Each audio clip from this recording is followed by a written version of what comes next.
Welcome and greetings. I am Brother Francis E. Revels-Bey, founder of the Circle of Grace One, and I'm on again one more time to finish out the week here with an opportunity to see my program. This is a opportunity to be able to join me live, and it is my wish that I cover a few things this evening. One is my course that's related to my book back there. And I want to let everybody know about my good friend, Michelle Vidal, has her book out. And I want to make sure that you know that her book is out. And therefore, let me make sure I'm coming up live here. Want to make sure that you are aware of that. So, one of the things I want to do is, first of all, I'd just like to say to a lot of you that will be tuning in that one of the things is I'm very, very appreciative that many of you have been supportive over the years of my type of work that I offer to you, whether I'm teaching meditation online or in person, or doing numerology charts and reports, or readings, spiritual counseling sessions with you and many other things. This is one of those times when we're trying to share as much material as possible to everyone in the world. So we take a liking to doing this. Hey, Spirit Ware, how are you doing?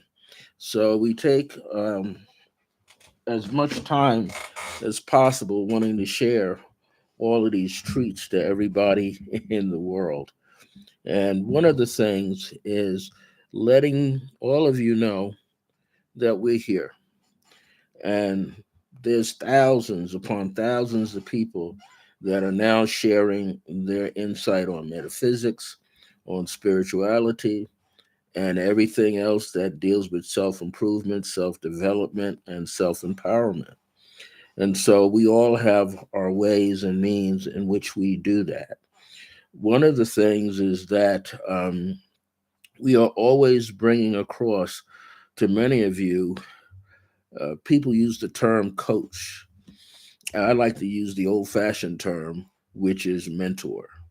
And so, as a mentor, I'm providing you various pieces of information about who you are, what you came to do, but also help you expand that awareness of yourself. You probably already know your direction, and that's awesome because when you already know your direction, you have an idea of what your purpose is, and then you move accordingly to that purpose that you have. Many of us change our direction, change our purpose changes because our direction changes, and also because of who we are is changing all the time. And so people need to be aware of that. That's happening all the time to us. Sometimes you get hit with a big dream, a big vision, and then oops, your direction, your course changes. Just like a person with a boat at sea. When the waves roll in, if they roll in big enough, it can change the direction. The current of the water will change the direction no matter what that person is doing on board that ship. So it is likely the same way when we are striving to move ahead in our life.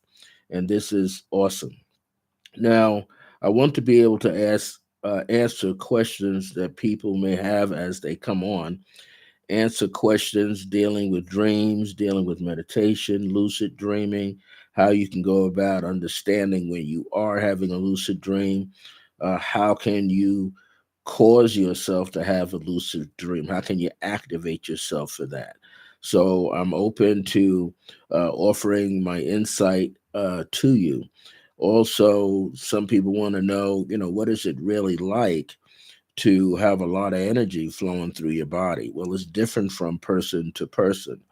And it's not exactly a joyride because it's electrical impulses and surges of energy, of chi or prana or spirit energy, or if you want to call it argon energy, running through the surface of your body, on it and in it. And so it's not always a joy. I know sometimes when people ask me, well, how do you feel after you participate in a psychic fair? Well, it's not easy. I want to get another one of my books here. My ancestors are pointing to it, and that's this one, my very first book, Dancing in the Light of Divine Grace. I may use something from there. Sometimes when energy is flowing through the body, for me, I feel great heat. When I'm in doing a group circle, which is my afternoon or evening with Brother Francis, I'm connecting. My guides are connecting with me. And when they connect with me, if I'm not picking up within the person's auric field or beyond it or above it, what's going on with themselves, then my guides will present that information to me. And sometimes the things that I experience is like coldness in my body, like an ice cold. That's what I know. It's like I'm in this world, but I'm not in this physical world.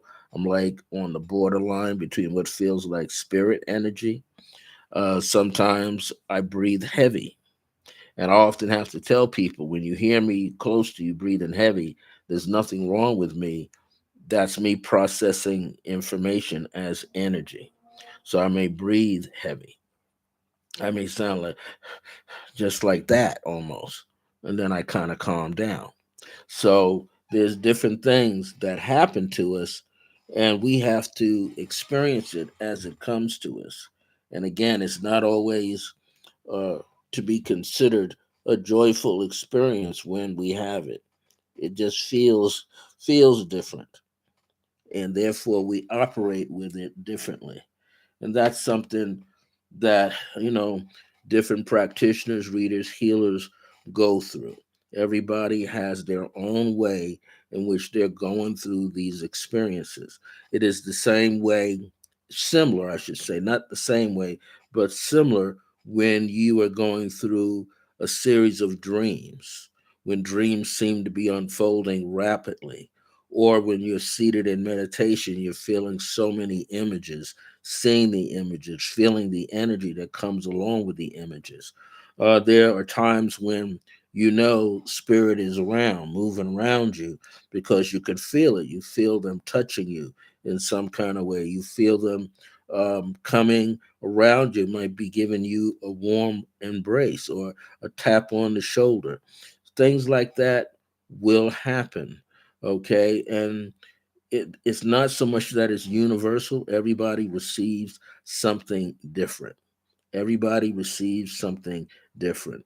And it's good that it happens differently for each person, because what that means is that you are developing a rapport with that energy being that's popping up in your space around you like that. And for the most part, that particular being is not necessarily way down the road and around the corner. It's been there. It's just waiting for you to awaken to recognize it, to know that it's there. And so when you know that it's there, then you are able to begin to develop a rapport with it. You might ask that particular being, can it show up that way again around you so that you know who it is? Okay. Some people say, well, what's the being's name? Well, sometimes the being might have a name that's so long energetically you're not going to remember it anyway. Sometimes the being may show you, like it's almost like charades, may give you a sound, may give you an image, may give you a number, a particular signature, energy signature. And that's how it is. And once you get more involved in your own path and personal studies, then you begin to realize, well, I don't really need to know their name. See, it's because you got to remember they're in another realm, another dimension. So you may not have to know their name in order to contact them. You just have to know how the energy feels between you and that being. You might even have a collective source of beings that are working with you. You know, some people can manifest around them without realizing it little bubbles of light. And those little bubbles of light are spirit guide energies that are there. And that's how they come up because this is, again, it's energy, it's light forms. And so you'll see it. Now, some people have them whizzing through, other people look like clusters, big clusters, little clusters. And sometimes it's not necessarily the person, it is the environment that they're seated in, that they're walking around in, where all of these clusters, bubbles of light will pop up around them. Now, if a person has a high powered lens on their camera, then they're able to pick it up on their video camera. It's rare that sometimes a person picks it up with an iPhone or an Android phone. It usually comes with something much higher, like a lens that can really magnify the space around the person so they can see these bubbles of light. So this is, something that's very important. Now, before I go any further, because I don't want to forget, why I'm coming on here tonight, many of you know that I have my own book out since the summer. The Key to Life is Numerology, Your Name and Date of Birth Through the Study of Numbers. So, this book is a very powerful book in itself. It has over about 204 pages. It talks about how to break down a name, how to analyze a name, how to analyze the birth date calendar numbers 1 through 31. And it shows you the number within the series of those numbers. For instance, if a person is born on the 10th of any particular sign, right, born on the 10th, that number 10 belongs to the series of the 1, which is the 1, the 10, the 19, and the 28th. So that's significant, right? Because the person has all those number associations. Now, before I go forward, I always like to wear my glasses. However, my bifocals are getting away with the light, so I'm going to have to take them off, at least take them down, and put my headset back on. And take a little sip of water.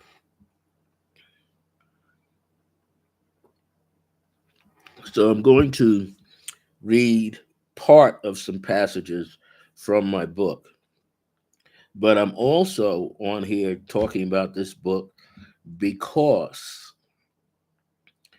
I am teaching a 12 plus week course. I call it a 12 plus week course because lots of it may depend on the type of students that are taking the course with me. It will be streamed live online through my private Zoom link.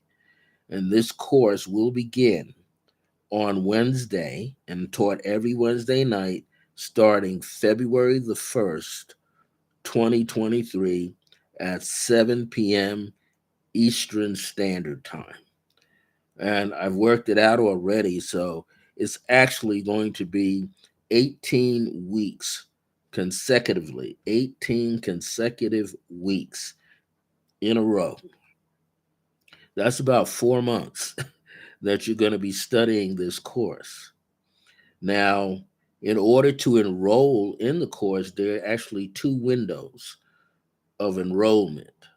And that is if you could get your fee in between January the 2nd and January the 18th up until about 12 a.m.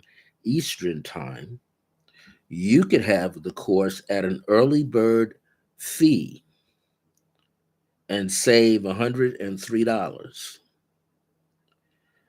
If you miss the early bird fee window, then it goes out as the standard fee. And that standard fee is, as they say, people say, four bills. So what happens is, but if you couldn't take and do the early bird fee, you could do the large one, but you'll have at least 4 weeks to pay it off because that window opens on January the 19th and ends on February the 19th, 12 a.m. Eastern Time. So that means you get 4 weeks to pay it off, and all you basically do is pay one fourth of the larger fee up front first. So that puts you in the class, and then you make your payments. You could finish the other three payments off before 12 a.m. February the 19th. Now, this gives you more than enough time to pay for the course. The reason for setting the price, and some people will say, and I met a lot of people over the years, in the last year or so when I was planning this, people said, that's too low. Why are you giving it away for that amount? Well, I like to sleep at night. I like to be aware that not everybody can shell out, two or $300 per class within a course. Plus, sometimes when you're charging that high, very, very high amounts of money, people run out of cash. They don't have it. Emergencies set up. So now they got these roadblocks. And then what happens is they drop out of the course. So this allows people to get into the course at a minimal amount when you start adding this up and subtracting and dividing. Plus, I'm taking good care of the students, each and every student.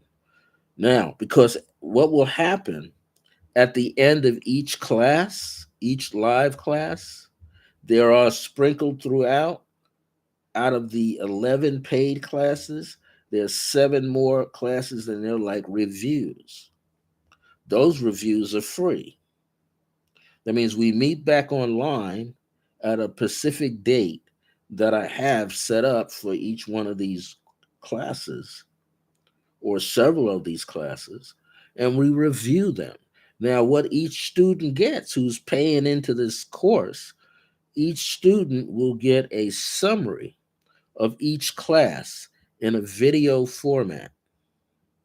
That's right, I'll send out a video format review of each of the paid classes as well as the review classes. So you got this additional information. So look, you're getting 18 weeks, and it's sort of like having 36 weeks, right? Because you're getting video reviews that's free.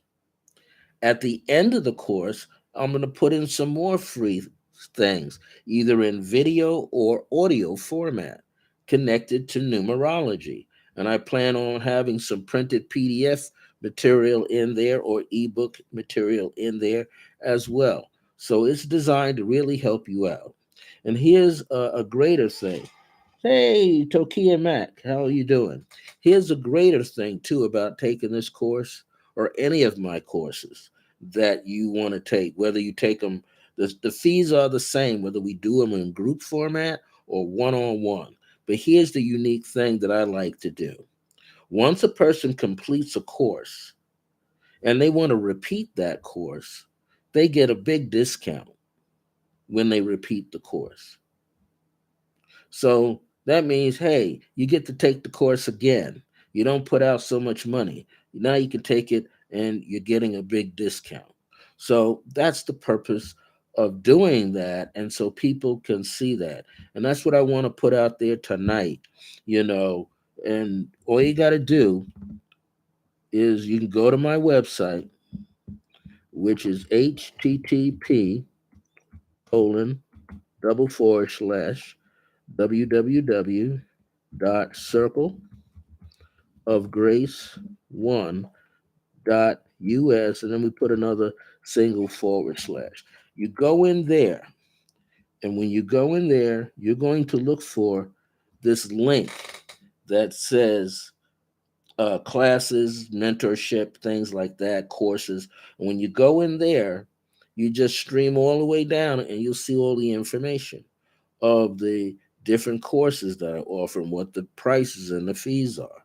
Again, a group fee is just the same thing as an individual one-on-one. Okay. However, you're being taken care of because you're being given some solid information.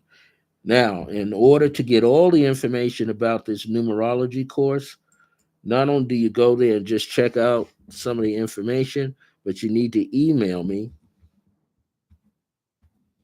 And this is where you're going to email me at because you need to know how to go about paying for the course. If you get the book ahead of time, that means you have the book to work with. The first part of the course, you're going to learn about how to dissect the name. Now everybody's got their techniques. Everybody's got Lloyd has got his, Brother Brandon, Lloyd students got theirs, and over the years I've perfected some of my ways of looking at things. So you will be able to find different ways to analyze a name, whether it's a person using a nickname and their last name, or they're using a high powered spiritual name with their name, or they want to switch from their given name to a spiritual name. It's good to know if the numbers changed.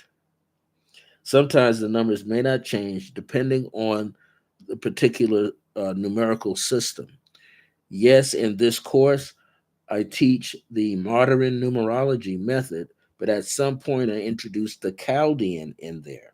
Why? So you can have a matter of preference, so that when you complete this course, if you want to check out people and other sources, buildings, names of businesses, and so forth, you could check it out, look at the modern numerology method, and then see what the numbers are under the Chaldean numerology method. So that's the purpose of that. And then part two of the course goes into the date of birth and all the important keys with the date of birth. So you're able to see some things, and it shows you. We'll be able to place in there how to do a compatibility chart using numerology. There are ways in which you can do that to compare to see how the two people will kind of get along, okay, in their relationship, and you can find out. I have a system in there that teaches you how to find out who the teacher is in the relationship, or the person with the greatest influence on the relationship. And so you'll learn that as well. So I wanted to point that out. Now, also, tonight, as a commercial, I want to point out that my colleague out here, whose place that I teach at, that's her right here. Her name is Michelle Vidal. She wrote her book. This is her first book. Now, she's been teaching this as a course out here online as well as in person for many years. This is her very first book. It's up on Amazon.com, and you put in the main title, Mastering Metaphysics, and then type in this subtitle, Essential Foundations and Principles. Okay, you put all of that in, you'll find out. Now she's done some things in the beginning. A few of the books I had in the beginning, I had them in Kindle as well, and then I had a little problem trying to upload things into Kindle. She was able to get it done with a nice team of people to help her out.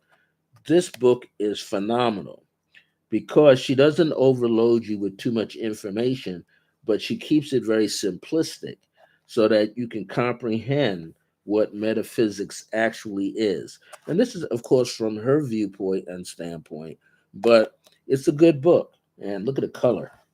And look at that image. That image alone will capture you. Man, I was just looking at it. You should get the book if you have an interest in it. Get it. It's on Amazon as a paperback book, and she also has it there as a and this is how she uses her name, DM Vidal. So you're going to type all that information and then put the author's name like this, and it should come up right there on Amazon. But she's done it as a paperback book as well as a Kindle format.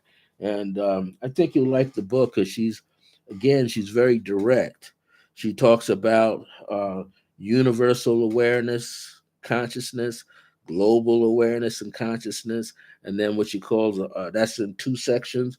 And then the third section talks about self activation, and that's dealing with spirit guides. Okay, it's also expressing other things. And she ends that section talking about the chakras and where they are specifically in the body. I haven't had someone say that in a long time. I do it in a generalized sense just to keep it simple, but she gives you exact location. And so that's what you need to know. She talks about spirit guides, teachers, guardians, and so on and so forth. And it's a very good book. And I've been in her classes. I met her in 2012, and I've taken one or two of her classes with her in 2015, going all the way up to 2018, 2019, off and on. I teach at her center here on the Northeast Heights in Albuquerque, New Mexico. I'm there every Saturday teaching my guided meditations under the title of Creative Pathwork Meditation Series. And so I show people how to work with their breath, how to work with the focus of the mind, how to calm the mind and different techniques. I'll use a simplistic guided meditation where I just use one image, just one image, and the person is able to trigger. For the most part, it's all about stepping into the silence, letting yourself, as my book, The Wisdom of Akhenaten says, allowing yourself to become the open door. When you're the open door, then you step into the silence within yourself, that silent energy field. And in the silence is when you begin to have this biggest, greatest, most infinite connection, and that is with your higher self. When you step into that zone, you will know that you're in it because your body will give off signals. Internally, your body gives off heat, light, coolness, sparks popping through your body. You may see it around you. You may hear sound. Some people hear like very melodic tones. Other people get a clicking sensation that they have going on. And they actually do hear this. It's not is no such thing that you don't hear it. You actually do hear these sounds within yourself. And eventually that still small voice, that's the higher self that is plugged into prime creator or prime creator source, God, goddess source as one. And now your soul gets liberated, but you realize how much information is embedded into the soul. And she explains all this in her way as well. This is a phenomenal book.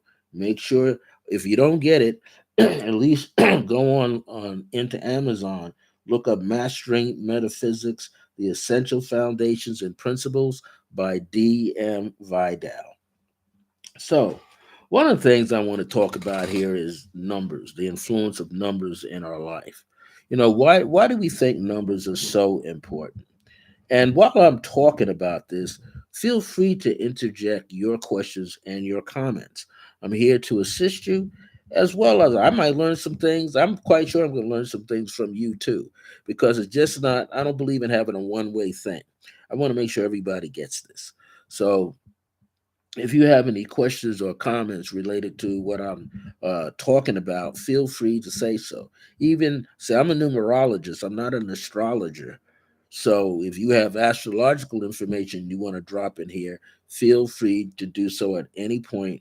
This is a live chat, and what's uniquely the way I've set it up is the chat will replay itself. So if someone else comes in later to replay this, and you may already have asked their question, but they can see the questions that were asked, how things were answered and shared, and then they could leave in the comment section later their specific comment or question. So, numerology is not a pseudoscience. Many people will try to steer your mind away and say, oh, it's just a pseudo, it's fictional, it's just random information. Well, as we know, it is not random information because secret fraternal orders have been using numerology and astrology input for years, thousands of years.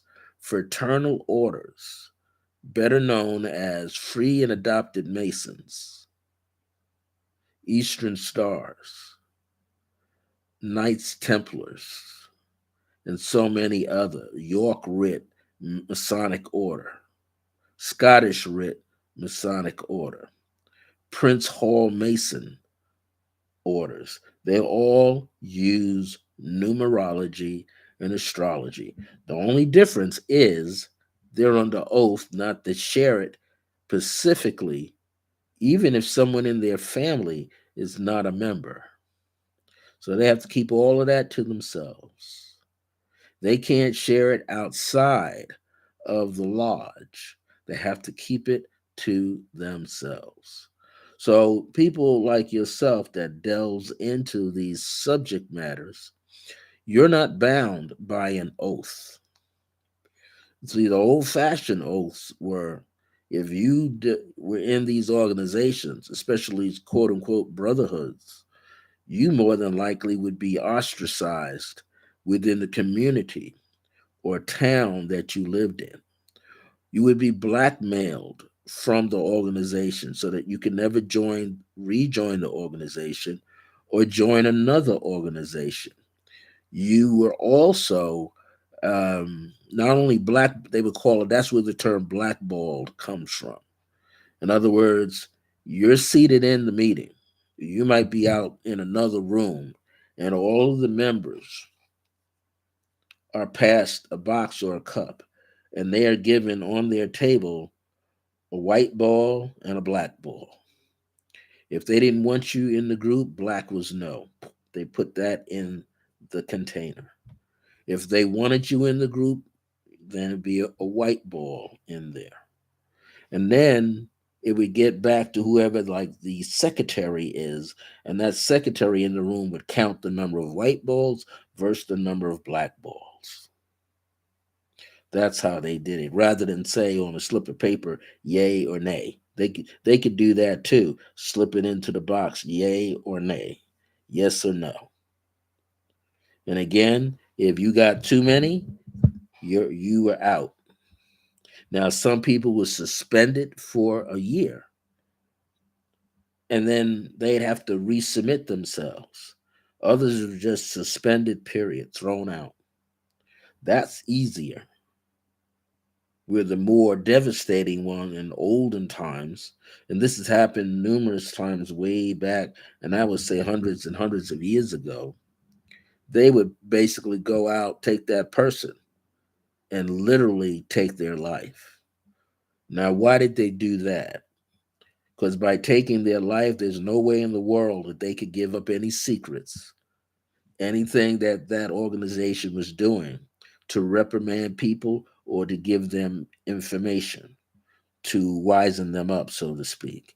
So by taking that person's life, that was their way of saying, okay, you know so much now you can't, you're not here, so you can't divulge any information.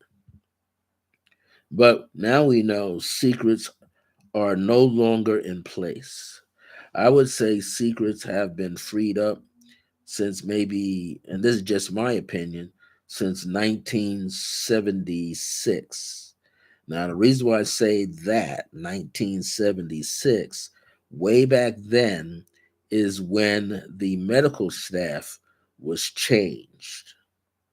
The medical staff was the staff of Caduceus, or the staff of Hermes, as it's called, the Egyptian staff, right? It had the rod with a gem on top, or jewel, or ball, or sphere of light, and then it had the two wings, and that represent the staff of Hermes. Now, as Caduceus, it had the two serpents intertwining.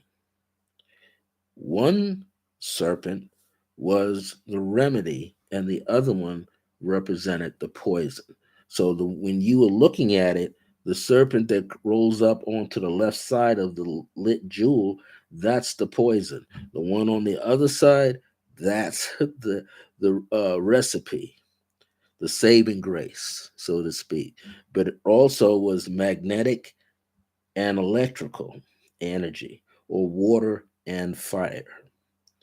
And in 1976, one of them was removed. Now, they didn't make the serpent energy in colors, they kept them the same color, which was usually like a white or off white.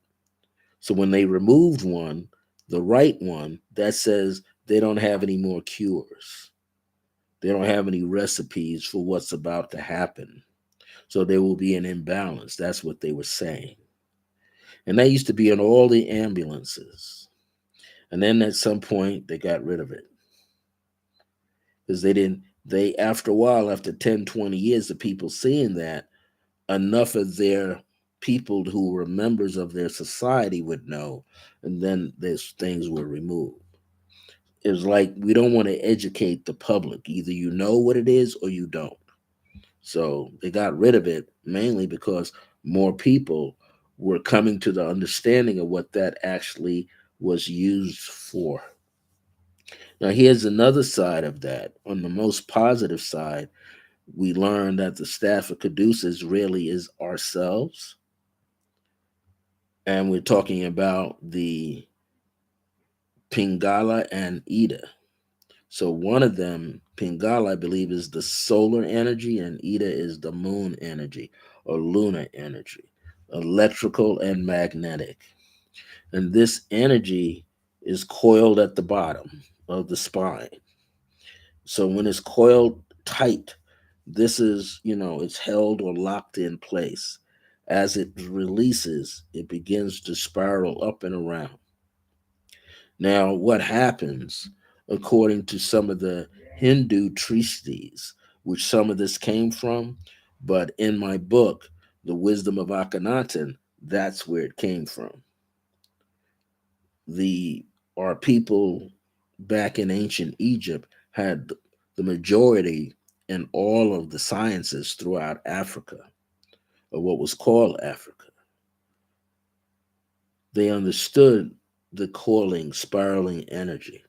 As it was released, it would go through the different doors, which are the different chakras, igniting each one. It didn't happen overnight, and it didn't happen in a year's time. Sometimes it took as much as 10, 12, 13, 14, 15, 20 years before it finally got all the way up into the brain. So the Cobraic energies would kiss the walls of the temple, the right and the left temple, charging up the pineal gland, releasing that energy there, and kicking on the pituitary gland, which control the growth of all your organs and your hormones in your body. But the one dead center in the head, the pineal gland emanating its energy here, known as the third eye. And it's interesting when you do a lot of the research, yes, the Kundalini, when you do, hi there, Arit Maat, when you do the exercise. Now, in the Wisdom of Akhenaten, he makes it a little easier on you, so it's not a shock.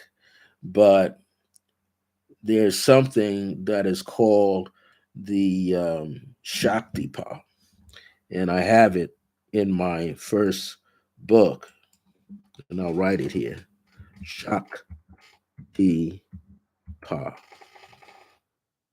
not Pat, but that's how they usually spell it. So, I'll put a single forward slash and write it this way: Shaktipa. And what this is the rising of the Kundalini, but someone has to be able to ignite it. Now, usually the master of Kundalini meditations can do it. They can look at your picture and do it and make their presence known. by we levitating and astral soul traveling to you, and then kick on a light switch, and then it starts to dance up and around the spine. When I had my experience, it was a powerful experience, and it was almost scary at the same time, but I was being prepared for it because I had a Tai Chi instructor, and my Tai Chi instructor helped us get prepared for that journey. And we had to study something like 6 weeks or 6 months before we even had this chance to have this experience.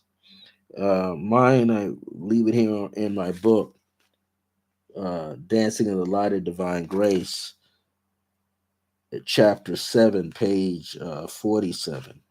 So I'm going to read you some of these experiences that I had. And the subtitle of this is the Shaktipa. My studies expanded through reading books and studying with great karate, tai chi, and yoga teachers and students.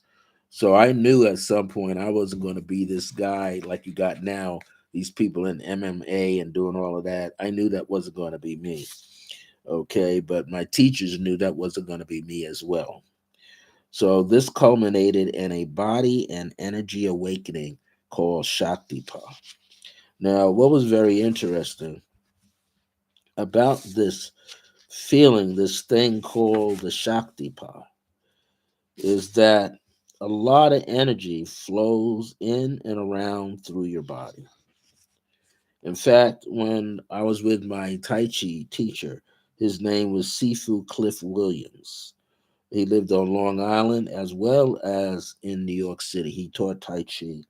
He was one of many brothers to receive a black sash in Tai Chi Chuan from Grandmaster William C. Chen, who's originally from the mainland of China, who was sent here into the United States in the 1960s down in the Chinatown area. And later he moved up around lower Manhattan, right around 23rd Street and 6th Avenue, where he taught. And we experienced the Kundalini, which is the serpentine energy.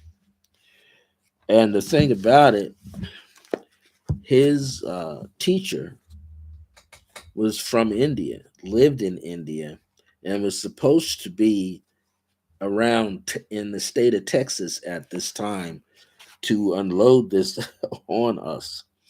Um, this initiation was held on April the 2nd, 1977. So their thing was called a Maha Yoga Society. And Maha means the ability to break through illusions. And the illusions are thought processes that we have, that we carry with ourselves. And some of that might be our doubts and our fears. Yes, I'm fine. One of the things that this, and it was an initiation where we had to bring, a traditional thing of food and things of that nature, and um, but there were 100 people in New York City. So his teacher flew in from India, then went to Canada, where he did one group there. Then he got into Texas. Now the thing was, we had to write like a little short essay months in advance. We had to send a picture of ourselves. And our seafood sent our pictures off to the group that was in Texas, state of Texas, somewhere not too far from Dallas. And the guru gets that information. So while he's working with one group in the month of March or February, he's studying our pictures, looking, tuning into us, looking at our essays. And my thing was, I explained everything that I was in, from the Rosicrucians to Astara groups to the Moorish Science Temple of America group organization. And then I put in there that, if I'm not selected, it's not like I get a slap in the face. I can take it. If you don't say, no, you're not ready, I'm fine.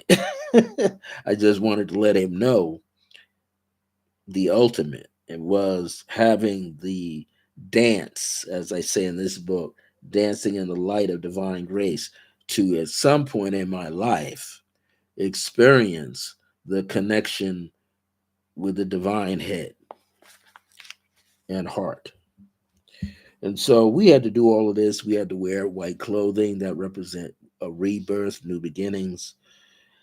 And it was quite a journey, because I remember coming into, we had to get to the Seafood's house on Second Avenue in a section of Manhattan called Hell's Kitchen. And the reason why they call it Hell's Kitchen, because it used to be the bicycle group. The Hell's Angels used to live in that area. And I used to think, you could see their bikes and stuff. I used to wonder, like, how's this brother living in there with that kind of energy? But he had such good control that most of those Hell's Angels guys, they're always like, "Hey, brother, how you doing?" Shaking his hand. They knew he taught Tai Chi at a very high level. Some of them took Tai Chi lessons from him. So he kind of knew, and they took meditation from him. So they kind of knew who he was in the community. And so we had to arrive at night in his home. We had dinner with him, and then he began to explain the last bit after some 6 weeks. And what he basically did was, in preparing us for this, oh, thank you. He prepared us now for 6 weeks, 6 long weeks, and then we had a whole year ahead of it. So it wasn't like we actually knew what was going to happen, but he was telling us. And I remember one of my books I don't even have here anymore, but it actually explained the experience that you would have, the shift in consciousness, the shift in energy that the Kundalini would do to you. One of those things was your body would get hot. And where? Sometime beneath the belly button. Your body could get really hot, your back, your navel would warm up, everything, your whole pelvis area could warm up. You'd be sweating. Some people would get heart palpitations. So when we looked at this, it was a matter of who can handle it. There were 100 candidates in New York City. So between Cliff and several other teachers who were a part of the group with him, they only selected 6 of us out of 100. There were a lot of people.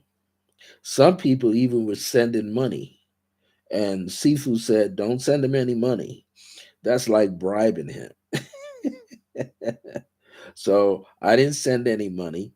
I just typed up this letter that was about 3 or 4 pages long. And then he got the call from his Maha Yoga teacher that I was one of the 6 out of 100 that was chosen. And we had to go on. So here we have the experience early morning, April the 2nd, but we had to show up on April Fool's Day. And he told us we would be tested trying to get to his apartment. And we were, but we all made it. All 6 of us made it. Now, we had never met each other until then.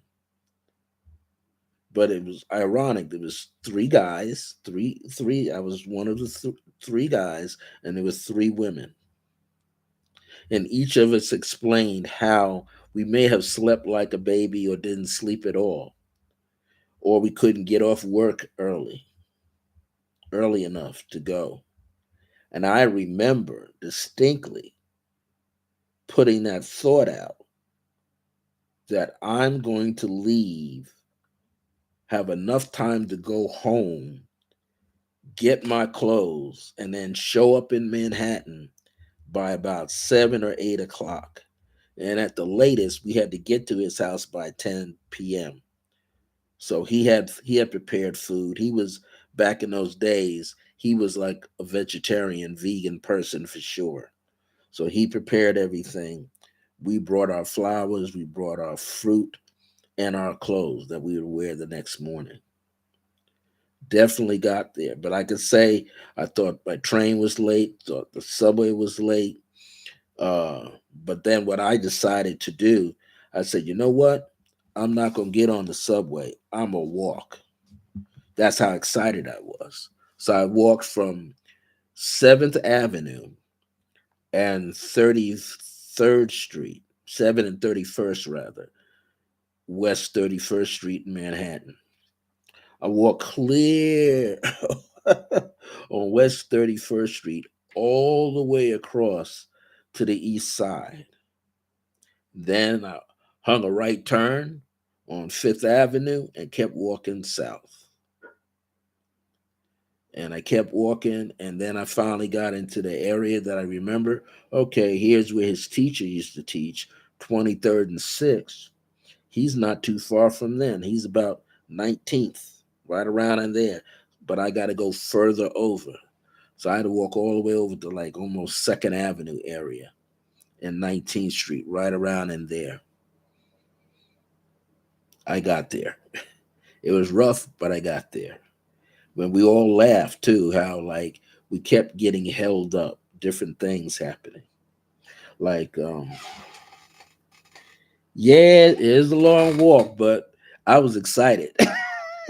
I was excited. You know, city streets of Manhattan are a mile long.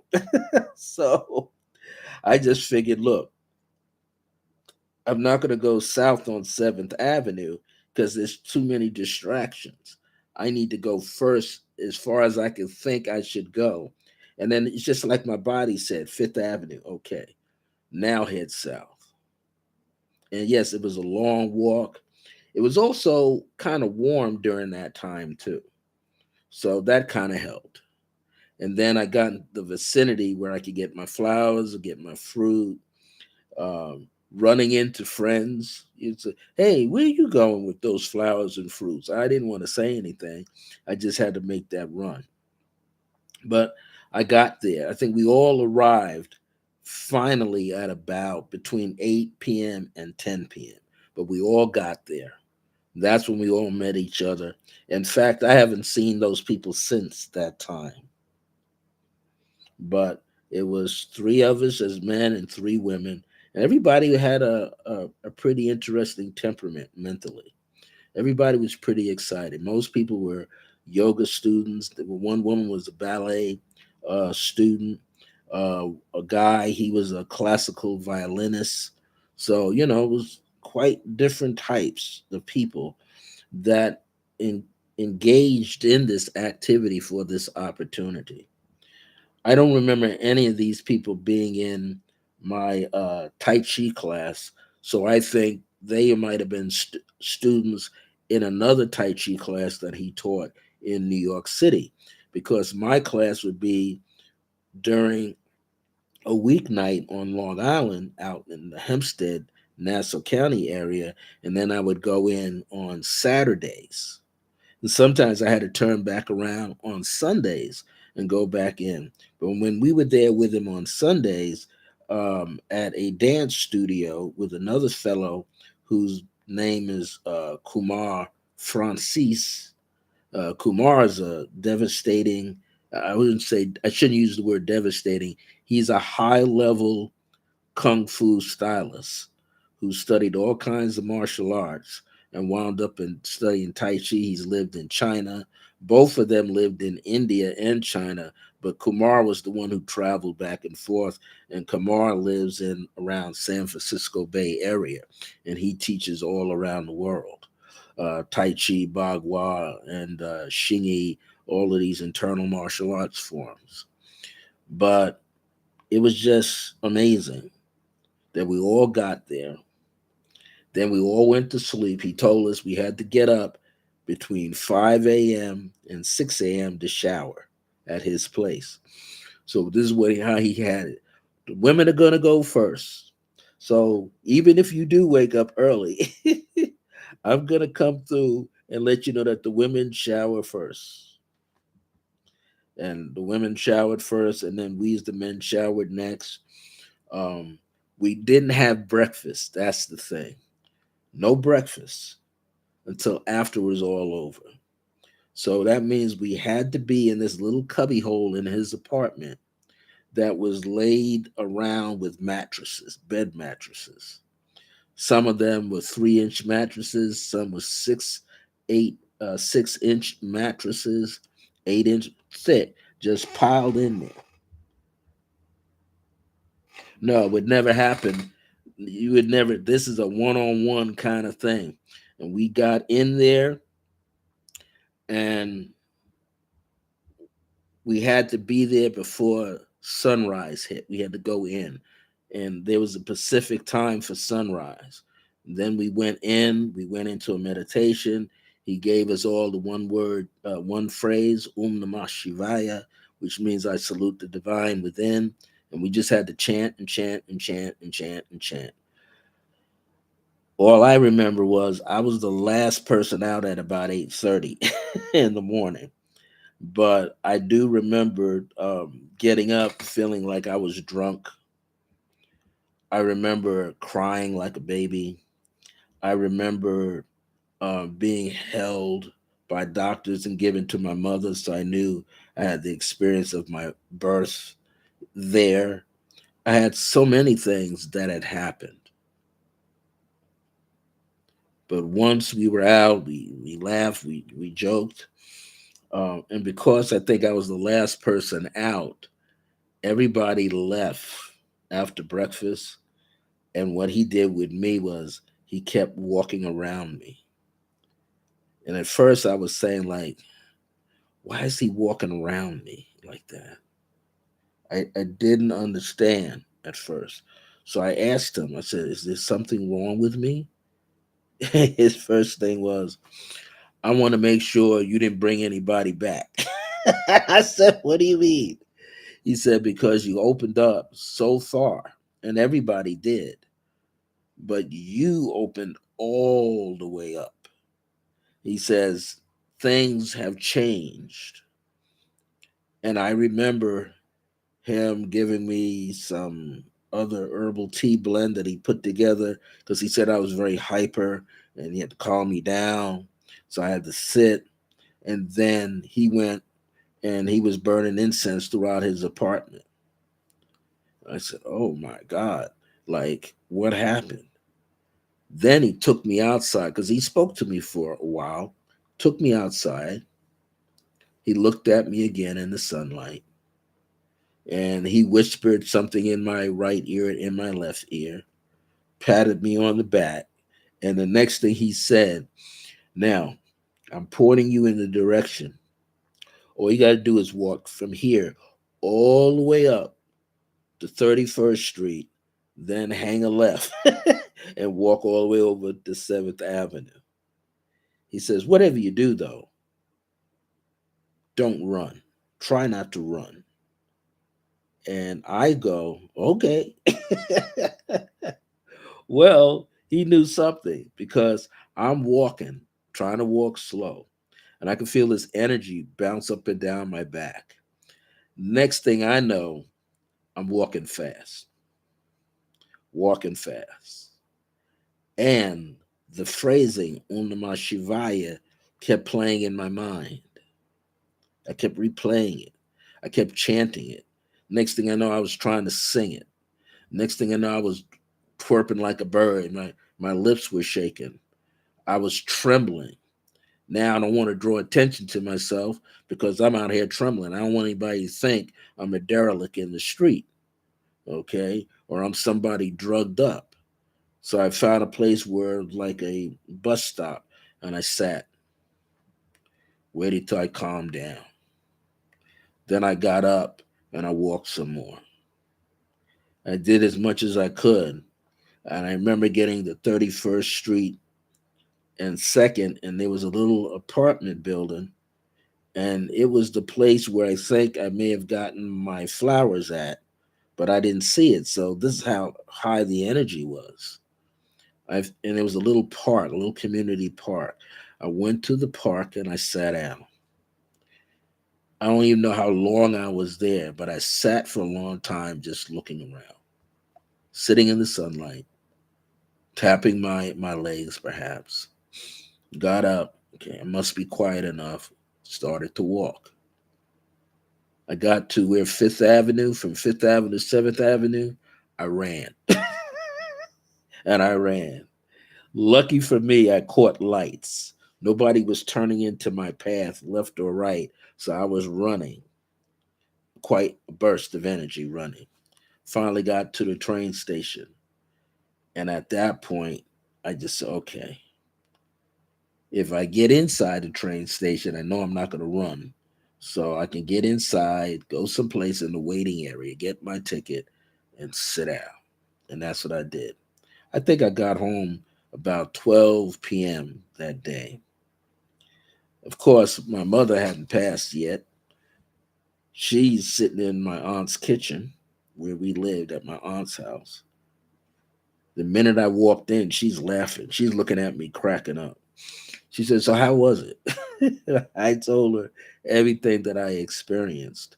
And she confirmed some things that I remembered seeing around my birth. And she confirmed those things. I went upstairs, I took a shower, and I just went to sleep. I didn't get up until the next day. I didn't even come down for dinner or lunch. I just stayed upstairs and went to sleep. That's how powerful that experience was. But it didn't end there because it kept coming over and over and over again. I kept re experiencing the Kundalini.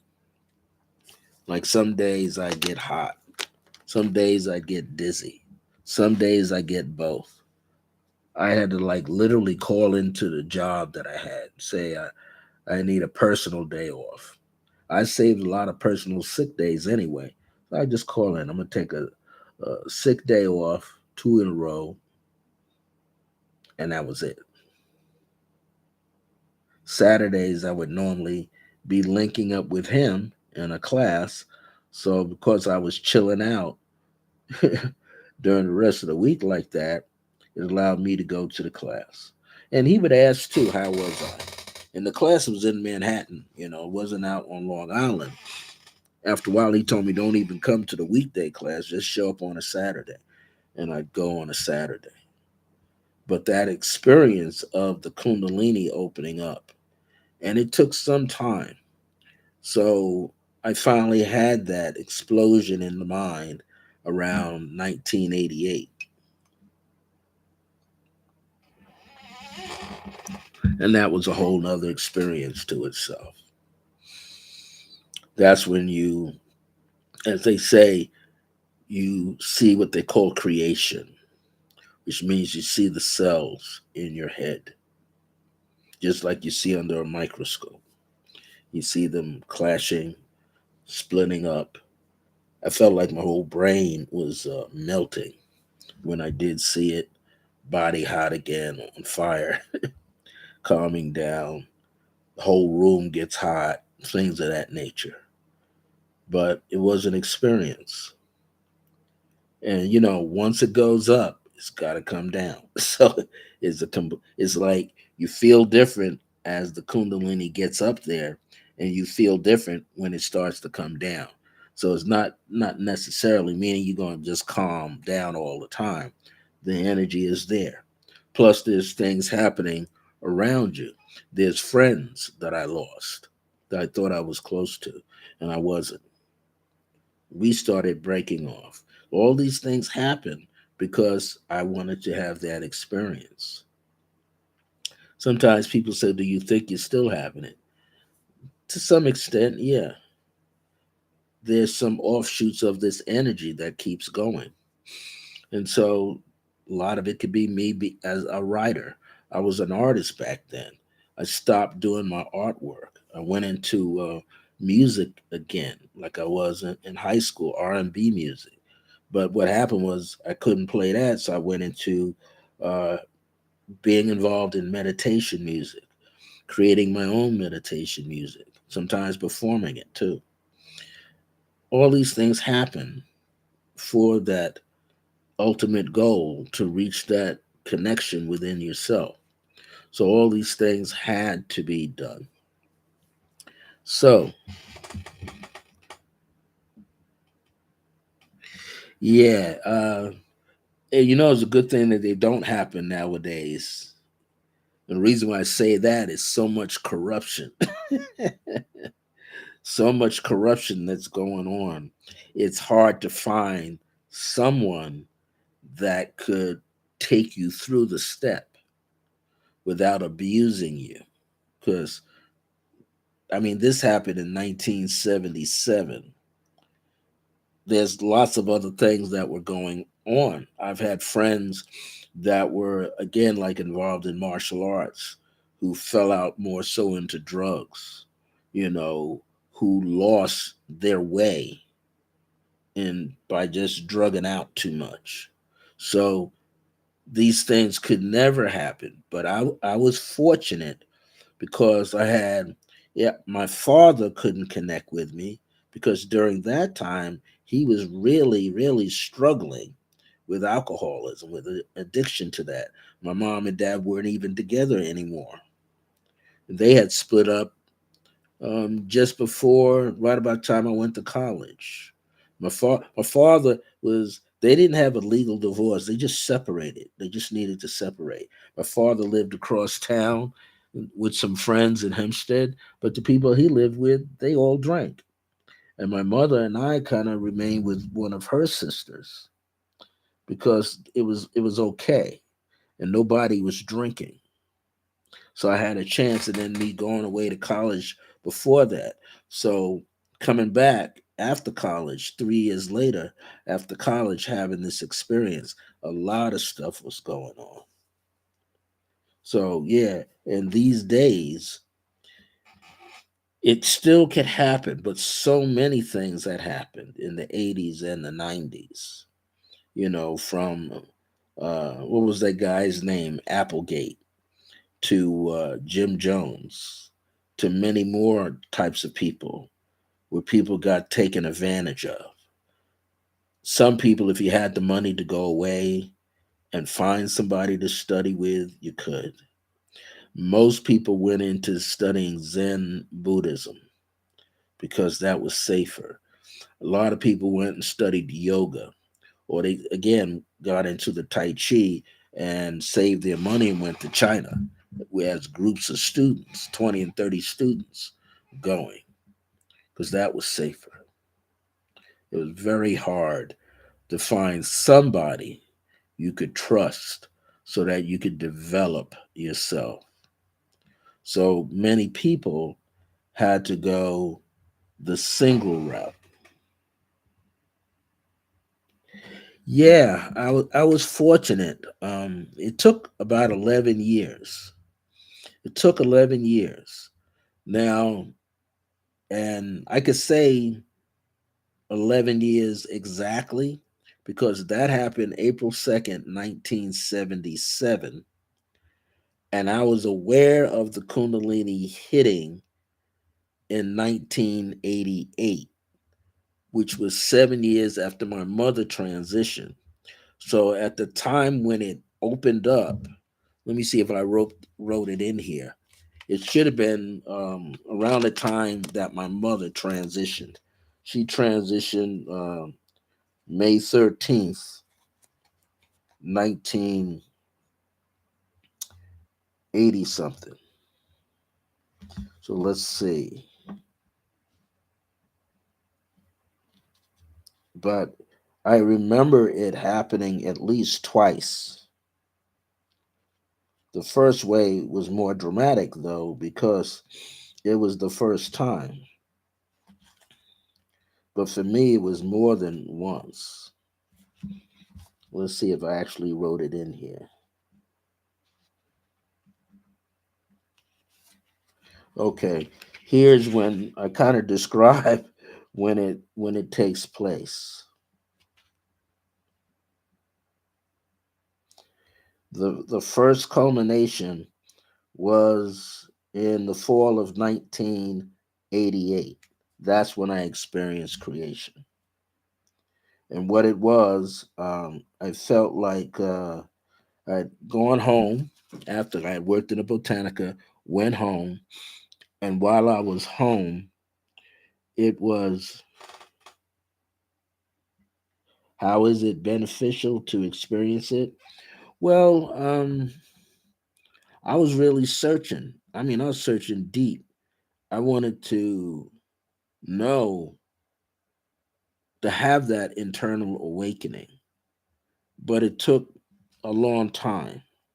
Like I said, there was a lot of things that were going on around me that I was noticing that was happening. When it finally happened, and you'll see it in this book if you ever get it, Dancing in the Light of Divine Grace. Chapter 7 talks about Shaktipat, and chapter 8 talks about what happened 11 years later. Now, I didn't even plan it as a numerologist, that was the figure of time. And seeing it, it's a very short chapter, but it also happened again in 1994, mildly, and then mildly again around March of 2000.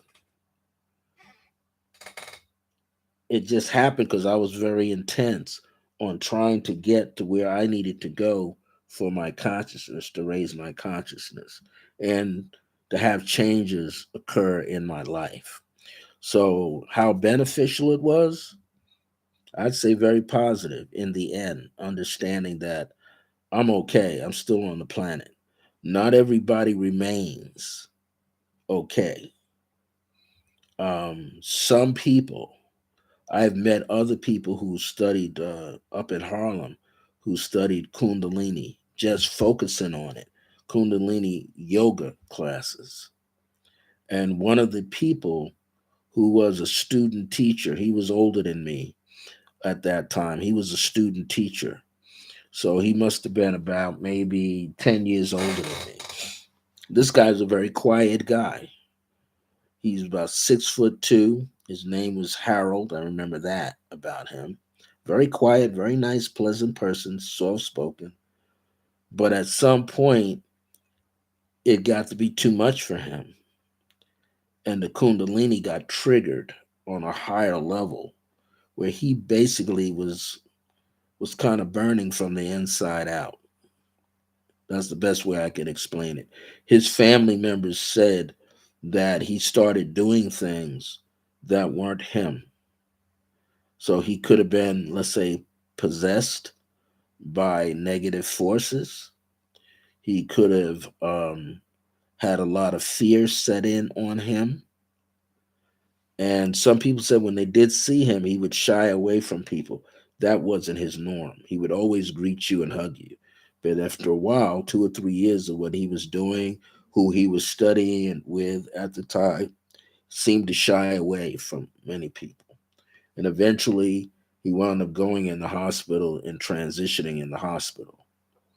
So he went from being an outgoing person to being an ill, how can I say it? Just being ill mentally. It just triggered so much with him that he never recovered. So some people don't recover. People ask me, can I put him through it? I stay away from that field. That's not me. I can't help you through it because it's different from person to person. And yeah, you have to, there's a certain amount of sanity you need to have because when it rises, you see things as it rises. And all your, when that Kundalini rises, it's going through your chakra zones. So it's like a fast paced version of you inside your chakras, cleaning them out, cleaning house. There's many things that take place with the physical body, the emotional body, the mental body, the spiritual, the astral body, the etheric body. There's a whole lot going on. Again, Sometimes you think you're seeing something, but you're not seeing anything. And then when you do see something, you don't even realize you're looking at something that you actually do see. So I think for myself, because my Sifu Tai Chi teacher used to say, you need to journal your experience. You need to write about it and write about it, and then seek out other people to share your experience with, because you never know who else may have had it and how they went about having more self control. So I would say it is not for everybody. And like I said, when I wrote my essay for this master Kundalini yoga teacher from India, I wasn't like running for the door. Neither was I taking my time. I just knew that if it was meant for me to do it, all things would open up around me. But what it taught me was to be a student. I had to become a student of myself. I had to pay attention, like if I got triggered by something. There's some days I would wake up and say, today I'm a master of myself. I am in absolute control. And then 2 hours later, I have an argument with my brother. I said, okay, that didn't work. Because the words that I spoke didn't have power. The word I had sincerity in my words, but not enough vibrational power in my word. In other words, my intention wasn't there. It wasn't strong enough yet. My will to be open and aware wasn't there yet. So I had to take my time. Take my time. I also paid attention to the different kinds of people that began to come into my life. I began to realize, hey, I was fortunate because I lived on Long Island and I could go into Manhattan, right? At one point, the Tai Chi teacher passed away. He was involved in a motorcycle accident on FDR Drive. A friend went with him. He knew the time he wasn't going to be around anymore. He used to do Vedic astrology, and he said he wasn't going to be around at a certain time. But in 1977, I don't know if many of you remember, but in 1977, there was a mass blackout in New York City, up and down the East Coast of the United States. And many of the hospitals were having, going on their generators from this motorcycle accident. He didn't hit anybody, he hit a pothole, threw him in the air and his passenger on the back. The passengers survived. All they had was a broken leg. He rode a motorcycle. That was his other thing that he enjoyed. He himself, though, fell into a coma. Interesting factor, when the blackout came, I think the blackout was around July the 13th of 1977. When that blackout occurred for him, and let me see if I got it right. Yeah, they call it the 1977 New York City blackout. Well, he lived through that blackout, but once that blackout was taken care of, that's when he transitioned. He transitioned after the city was restored all of its electricity. It must have been maybe a week, but he had left his body permanently after New York City was restored, all over the city, its lights. After that, I studied with his Tai Chi master, Grandmaster William C.C. Chen. That's when I had another experience connected to all of this, where I thought I was being thrown out of the school, but that wasn't the case. I was being told that I wasn't supposed to be there. There was another path for me to learn Tai Chi Chuan, but learn it a completely different way, which was going back to the ancient times of nature, studying nature and myself within nature. And then it started developing. The Kundalini started really kicking up in subtle ways. I noticed I could read people better. I could hear better. Sometimes I slur my words a little bit, but back in them days, I could speak very articulately. And I would be pulling vocabulary words out of nowhere. That's not me. So many things started to change. And as these things changed, I basically got better. I started saying, okay, I'm going to work at in 10 years, I need to be here. In 10 years, 5 years, I need to be here. I started seeing my own roadmap. And the more I saw the roadmap, the clearer it became. So it was interesting. I started to really pay attention to what was going on. And through the universe, I began to attract different types of friends, men and women. At one point, I used to be, I was working in that Botanica, and another friend of mine lived in Hicksville. She was a Hungarian friend of mine. And she used to do psychic fairs. So I used to start doing psychic fairs with her. And in the process of doing psychic fairs with her, there was different groups that we belonged to.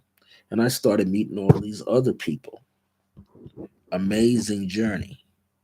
All of it led me to who I am today. All of it. My experiences wherever my mother took me to in 1979, 2 years before she passed, 2 years after the Kundalini experience, the initial one. There's just so much more happened. Hey there, Rose Jefferson, how are you? So glad to see you here. There was so many different things that happened for me, like being lined up. One day I was supposed to, uh, I went to another psychic fair, but I wasn't participating in it. And someone I met there asked me would I like to study Reiki. And yes, everything is. I'm so far so good. So I was at this big event, and someone asked, "Do I want to study Reiki?" I didn't know what it was. I sat in the man's booth, and he started working on the energy to see if I could feel it. And next thing I know, there was some stumbling behind me. I'm just in the booth. I'm not all the way back in the booth. There was some stumbling. I turned around. He was up against the table. I'm asking, like, are you okay? I'm thinking, did he take something? Maybe medication? People said they saw a spark kind of pop off my body with him. And he said he felt like he got a shock. Now, I didn't know what was going on. But later, when I spoke to my Hungarian American friend, she was saying that your guides, your guides weren't allowing him to penetrate your space. Yeah, they were saying your guides, bam, what is it that I needed to do? So it was sort of like there was something that was happening. So I started to go into meditation deep, and I was saying, what is that? And that's when I realized the spirit of my mother came to me.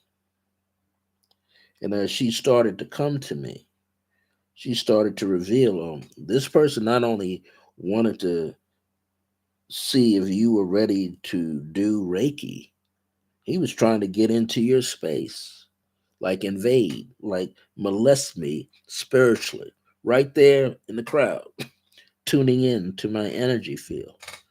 And all I did was just open myself up like an umbrella. I knew to do that with light. And somehow he got a shock, power surge shock. There's so many things that have happened along the way to me, and it was meant for me not to be harmed. There were some things that happened so deep, I thought I would be harmed, but there was a lot of things that happened.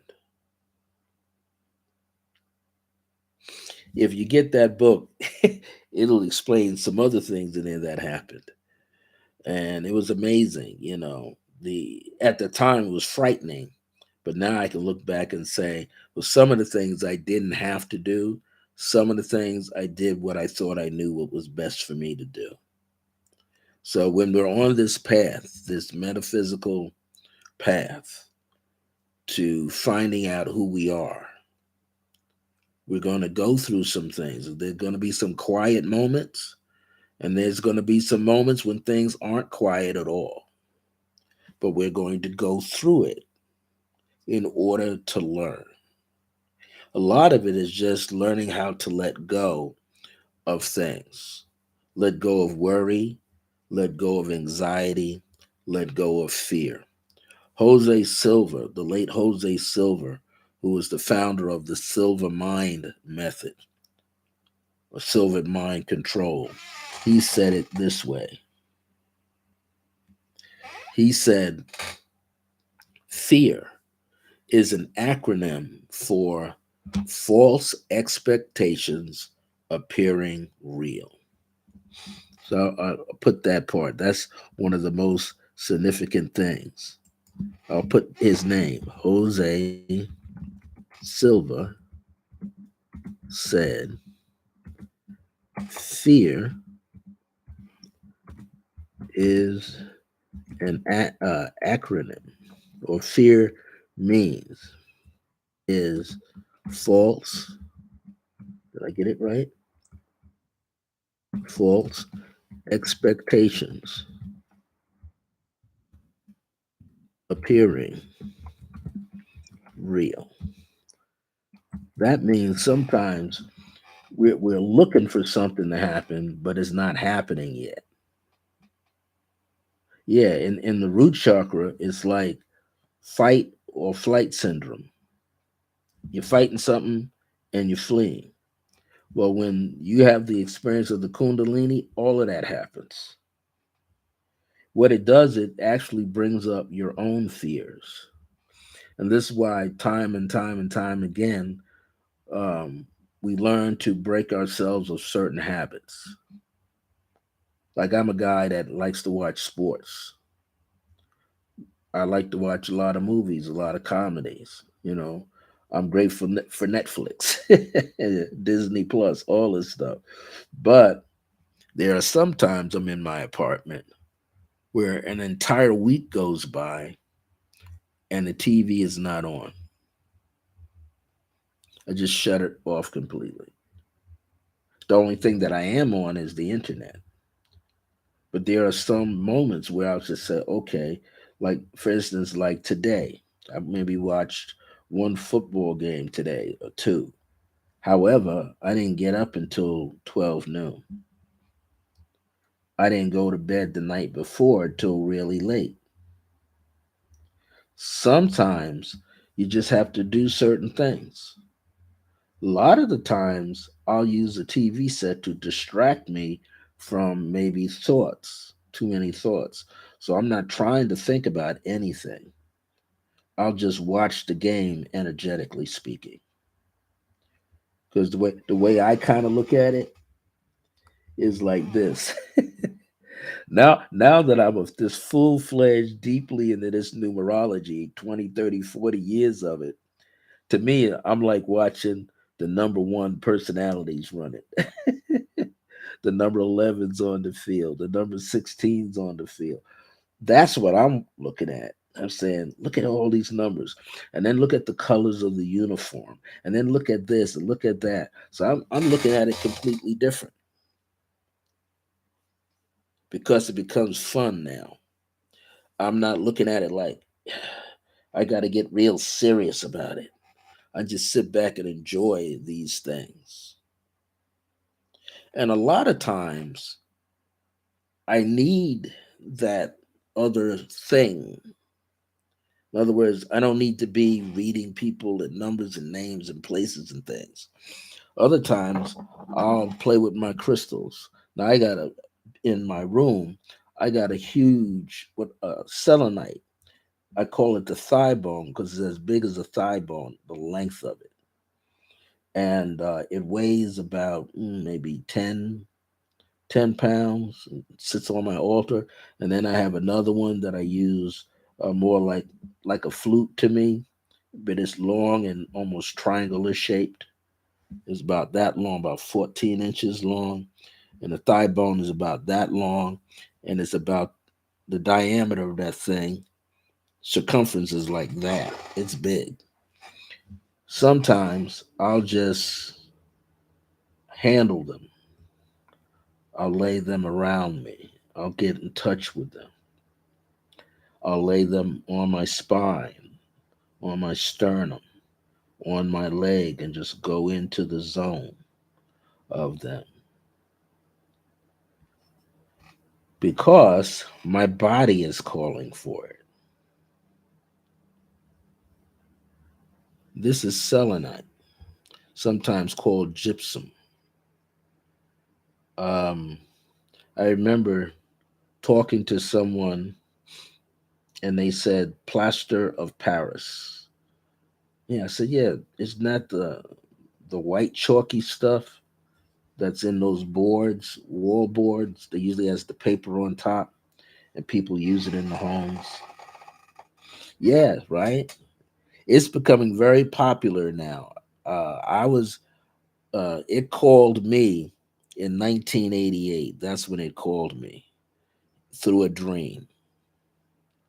Then I went to a psychic fair within a week or so and found it. And this lady had all these gems on her table. She was a vendor. She said people were going by there. She had three tables, C shaped. Couldn't find them. Couldn't find the piece. The piece that I had was when you looked at it, it looked like a bird or eagle in flight, and on another side, it looked like a chieftain with a headdress. And it was just as big as this piece here. This piece here, oh, good thing I had my ruler here. This piece here is about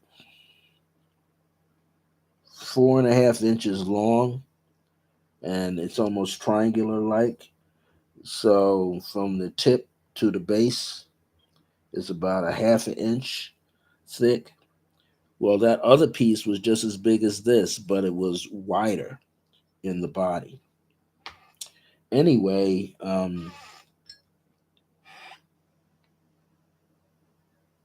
your body has what is called selenium, selenium, inside your body. So, what I learned over the years is your body is calling for selenium, more of the trace mineral. And you can get that through food. People eat seafood, it's in there. Broccoli, spinach definitely carries it. Spinach is like the all purpose green leafy veggie, it has selenium in it. Have that spinach raw and it kicks into the body very strongly. Yes, it's in Brazil nuts. The only thing is, I can't have Brazil nuts. A lot of seafood, especially shellfish, I can't have. And I have a strong allergic reaction. And that's only because when my mother carried me, she said that's what she was craving for. She had plenty of Brazil nuts. She had crabs. She had oysters, mussels. What else she said? Lobsters. There was a dock that she had to go out to. Here's this person here.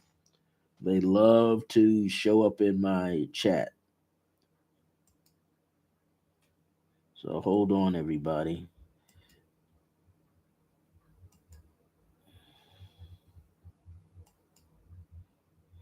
I'm gonna get this person out of here. The best way to do it. Anyway, um, it showed up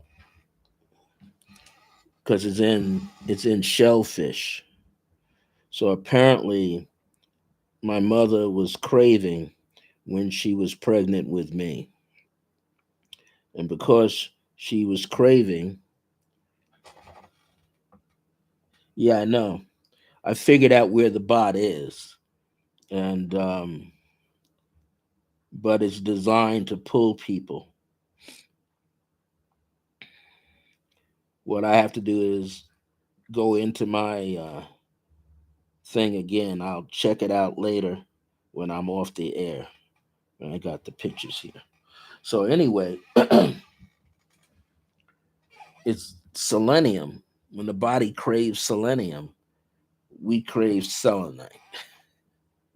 When we want selenite, we're balancing the trace mineral, the electromagnetic energy of the trace mineral in our body. And because it's doing that,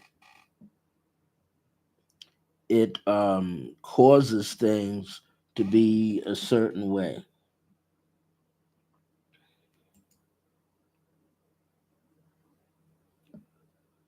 Okay, here we go.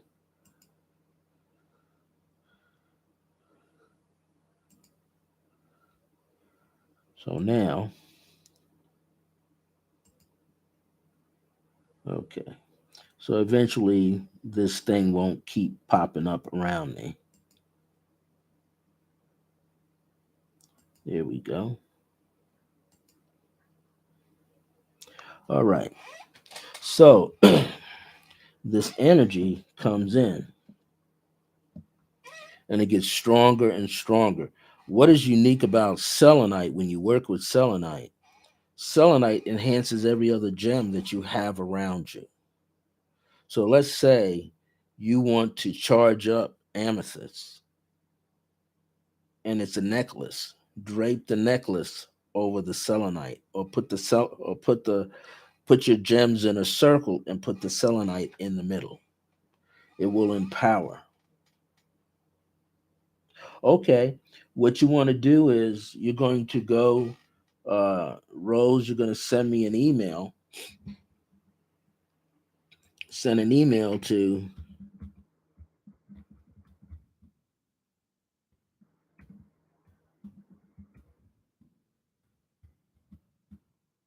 and then I'll send you the pricing for you. I do 30-minute sessions, spiritual counseling sessions. I do 45-minute, and I do, what's the next one? I do a 1 hour session. So you email me, I'll send you those, and I'll send you my phone number. Now, what will have to happen is when I send you the email with my phone number, sometimes my phone won't ring if you're not in my contact. So what you'll need to do is you'll need to text me and say it's you. Then I'll put your phone number in my contact. So then we call each other and we can figure out, you know, dates and times for the consultation for you.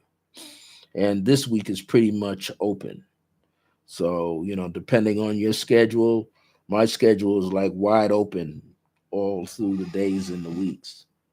So, yeah, like I said, my mom said I made her crave for shellfish. In fact, my dad, the minute my father and mother were in business for themselves, they were radio and TV technicians and all of that stuff, right? The minute my dad would close up the shop and get home, first thing he'd ask my mother, "How you doing?" She said, "This boy,"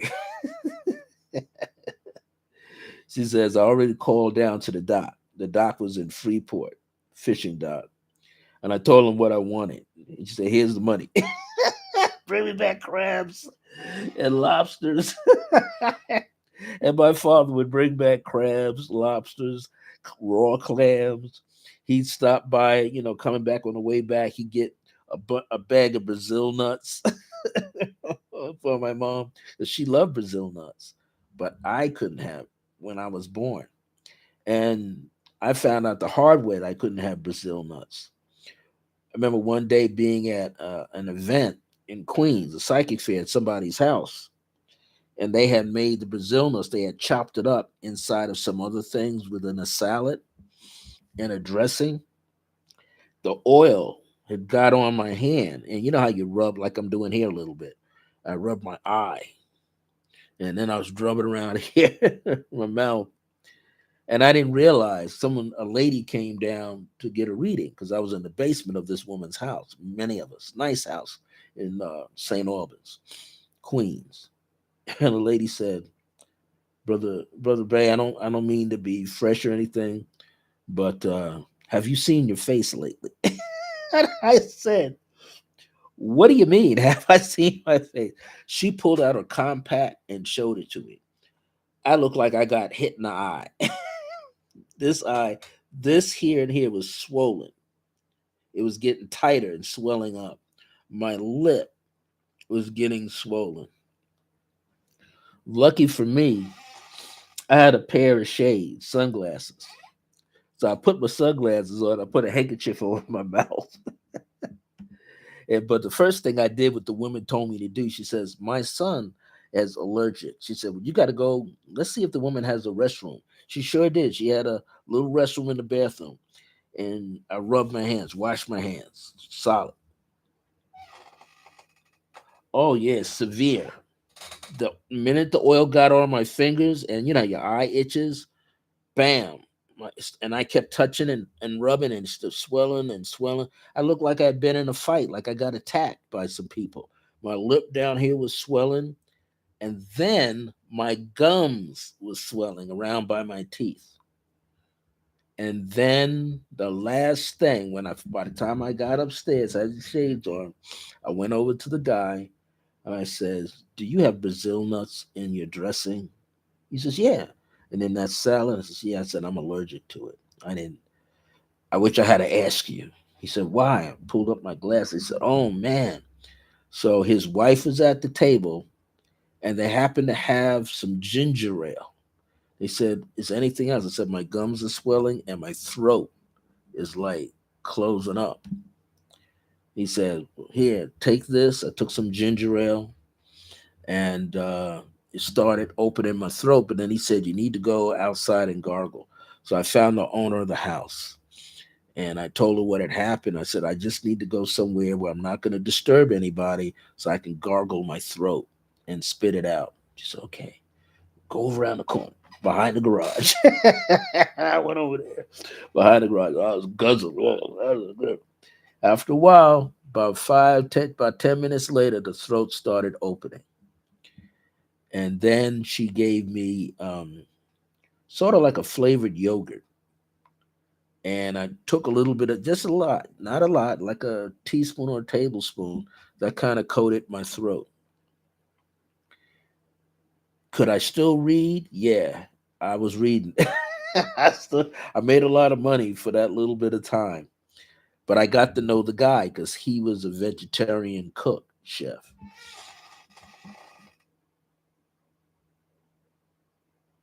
Yeah, it does because of what's in it. And then later, when I told someone else about it in the city further up in Harlem, the person said, "Well, it's called ginger ale." She said you could have had some regular ginger, like ginger beer, or just some ginger tea, and the same thing would have happened. Would have opened up your throat. So I had to learn all of that stuff. But since I've had the selenium here in my house, I have it all over my place. Um, One of the things it does, it keeps you absolutely calm. And I had the pleasure of writing a book about selenite. And this is it here, if you can see it. The Age of Remembrance, the Divine I Am Presence in Selenite. And it talks about all of my experiences I had from 1988 up to the time of writing that book. But it was definitely a powerful time where I had to go through some stuff, dear ones. I can laugh about it now, but it wasn't funny then, of course. And I was driving back then, so I was able to, get back home and kind of chill out. But it was an experience um, that was like 3 or 4 years before I had gotten the selenite. But I've noticed once I've had the selenite, a lot more things have happened in a positive way. One of the things with selenite or selenium in your body, When you have the right amount in your body as a trace mineral, your skin smooths out, gets really smooth. Um, you get more flexibility in your joints. That happens for you. And so your skin and your joints. Some people say their hair. I know people who are like guys who are bald headed, so I don't know them yet growing hair, but they do say it's a very calming gemstone.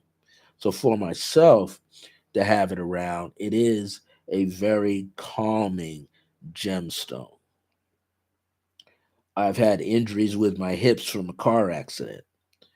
I've laid it on across my back, but on the center of my spine, across my pelvis, on my leg, and it actually loosens up the energy in the body. So selenite is real powerful healer.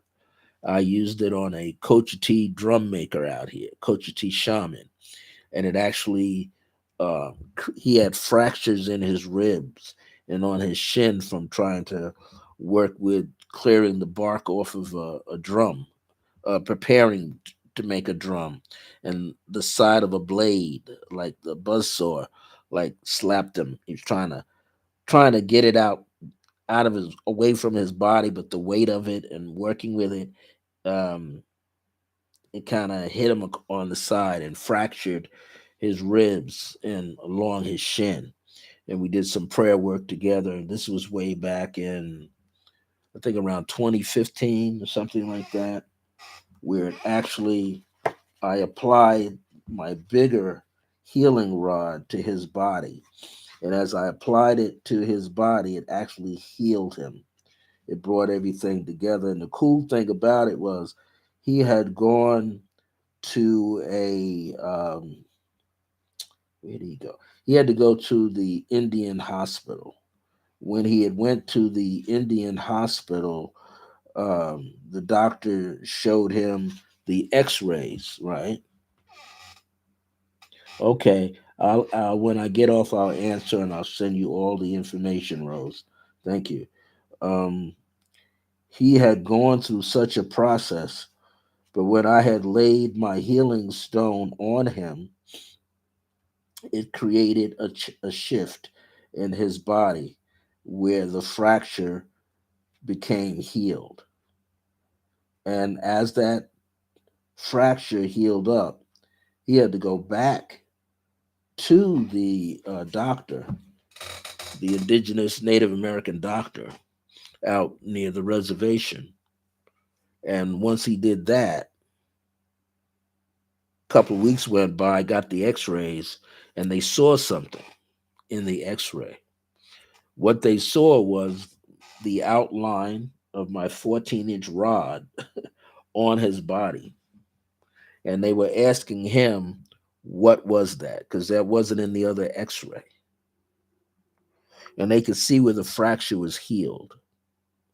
So I had told him to protect my reputation. I said, don't even tell him who I am because I don't want that kind of attention. And eventually, things had worked out.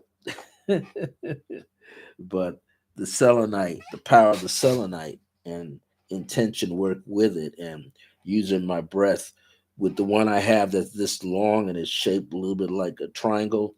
I'm able to hold it back in and actually blow energy through it. I'm able to blow the intention as energy and like almost like a vacuum cleaner suck the energy up out of the body because it's long enough where it has several chambers within the rod itself.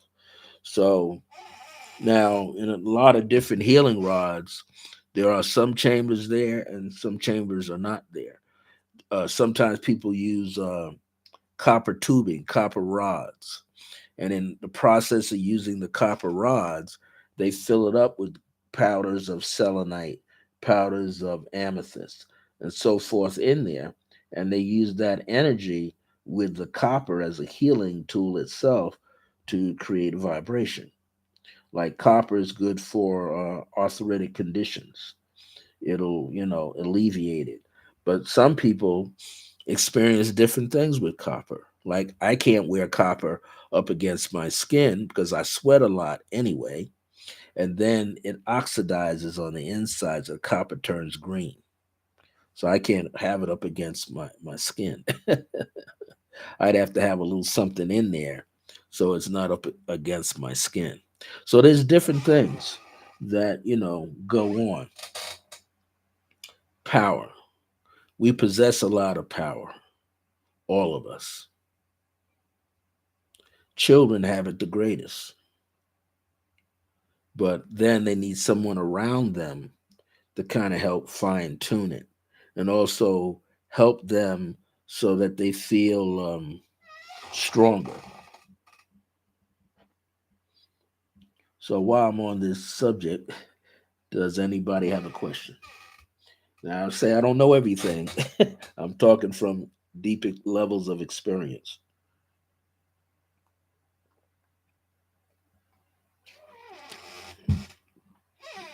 Does anybody have a question?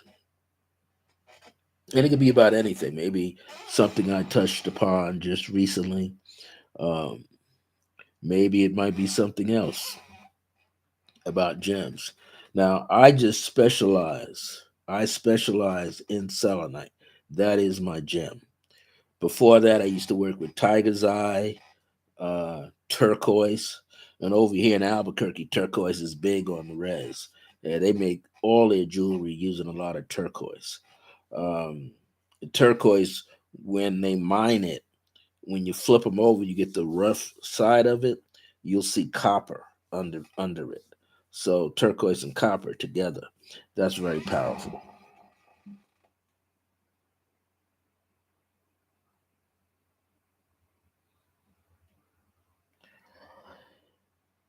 It could be that you got something going on there. I'm not a medical intuitive, so it's in your wrist and your right thumb. The thumbs and palmistry, thumbs represent our willpower. So there might be something else going on there too that you should look into. When I tune into it with you, I kind of get like I can feel the stiffness there. And when yeah, you need to check out. You might have some type of deposits building up.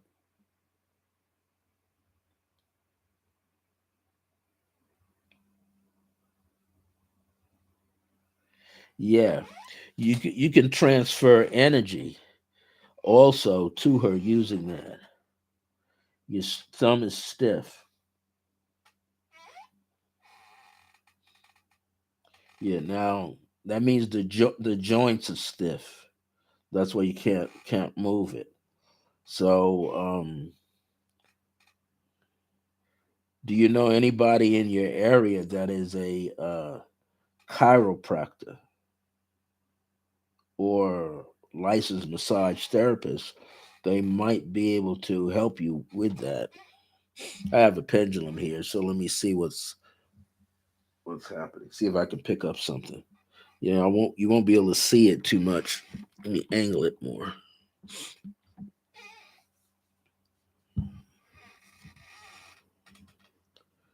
so you won't be able to see exactly how I'm trying to hold my hand up here. Now, what I'm doing is asking through my higher self, S hubcap, through my higher self.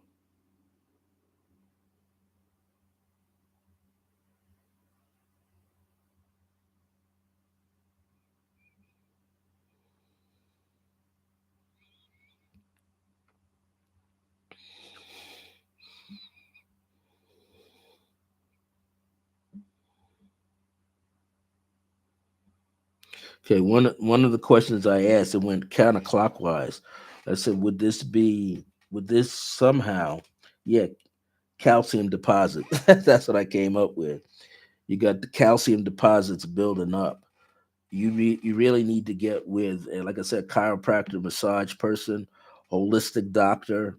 That's if you know of a holistic doctor in your area, they could do that and give you something that would over time release the calcium buildup that you have in there, because that's what now arthritis too on a metaphysical plane. Arthritis means, sometimes we have had over the years in our life difficulty dealing with life's transitions and things of that nature.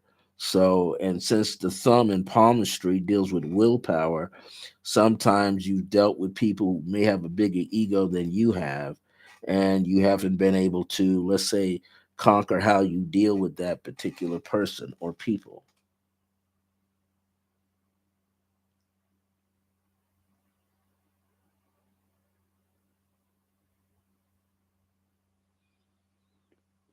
Well, uh,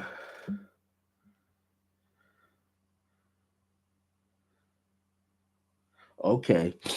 What you need as a veteran, there are like a lot of holistic doctors. If you can find a holistic doctor, uh, hubcap in your area,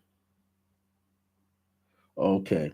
If you can find a holistic doctor, now, um,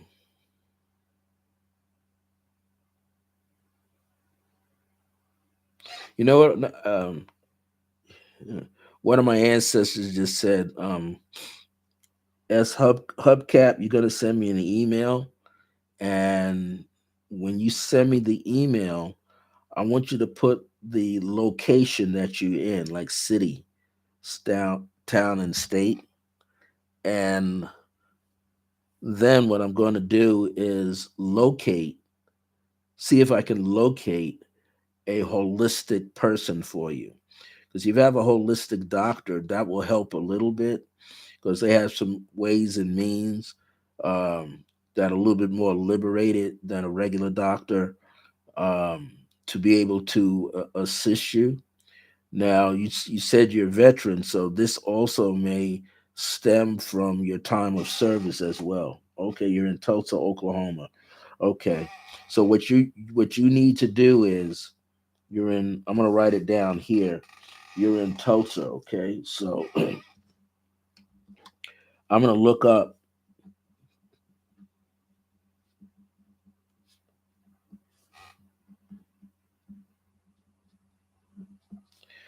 I'm gonna look up to see what's in your area. But send me an email, and I'll list my email here again. Send me an email.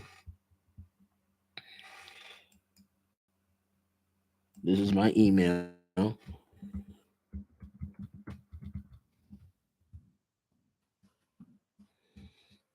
and then I'm going to see if I can find somebody very close to you who deals with holistic stuff. Um, you're a U.S. veteran, and some of them deal with that. They will take, in other words, they have insurance and things of that nature too. So I want to see if I could find something in that area.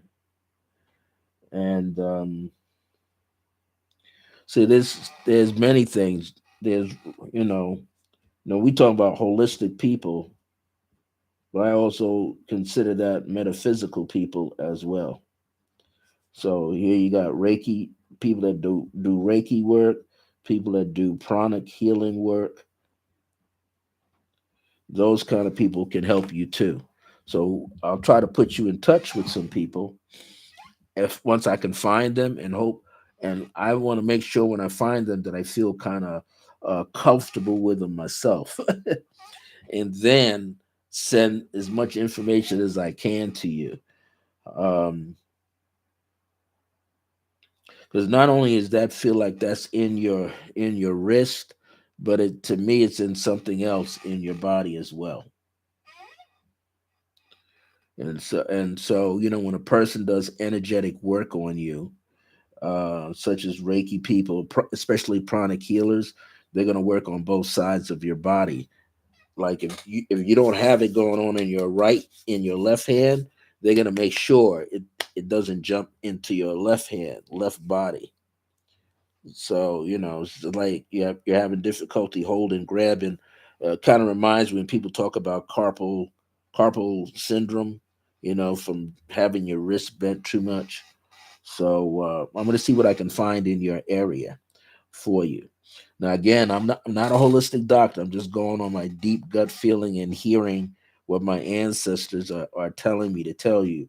But once you find these people, they may work very deeply with herbs and things of that nature that can also loosen up the body. Yes, carpal tunnel syndrome. They can work on the body in different ways.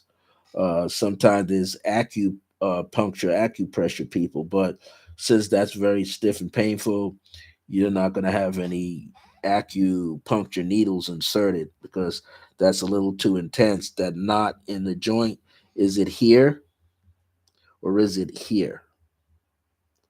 When I tune into you, I'm getting it right here.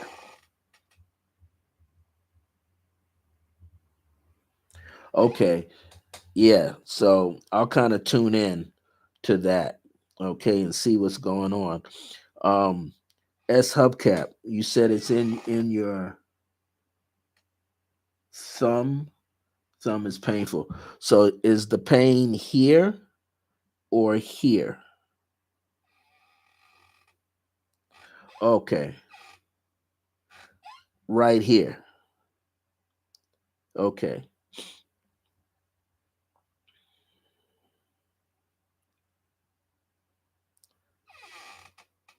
on the joint.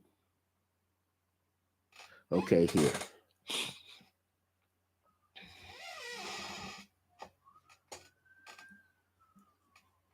There's such a thing as energy transference. Okay, so for a split second, outer joint here, right here, right. So for a split second, I'm gonna be you.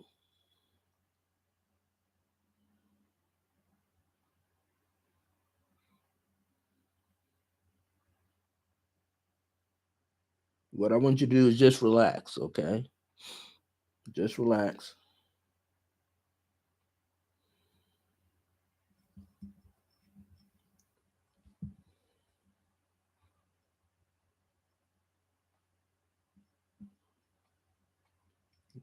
Okay, I gotta find out. Okay, this is the back end.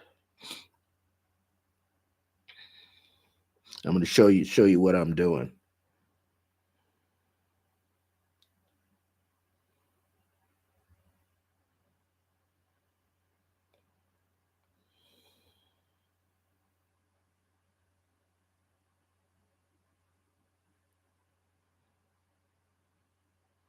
Let me know if you're feeling coolness.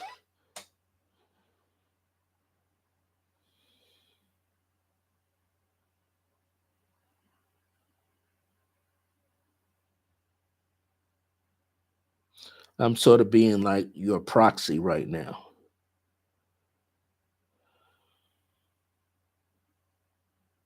Okay. Coolness kind of cools things down, just like that.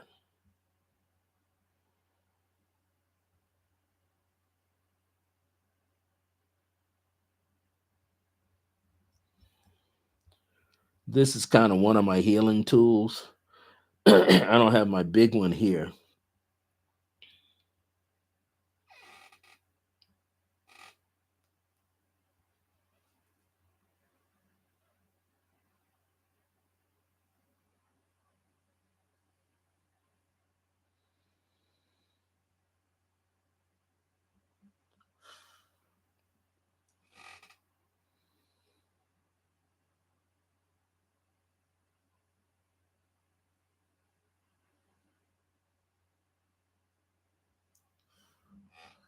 Okay. I don't want to do this too much, but I'd rather do it offline. But uh, you're going to feel a little shift energetically. First, you felt coolness, and then it's going to warm up a little bit, then it's going to go cool again. Now, it's interesting when we have pain, and this is how I experience it. When we have pain in the body, uh, When it's expanding, it's heat. When it's contracting, it's cool.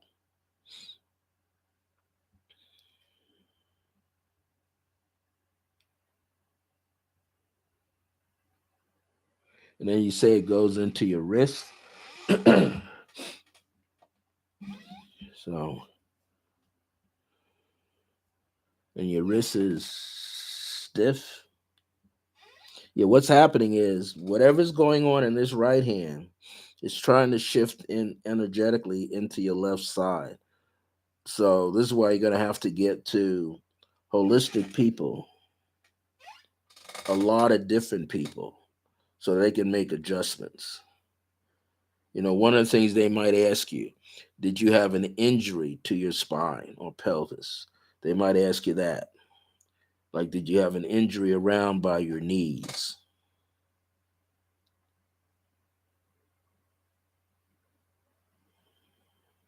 See, when I put it across and I'm becoming you,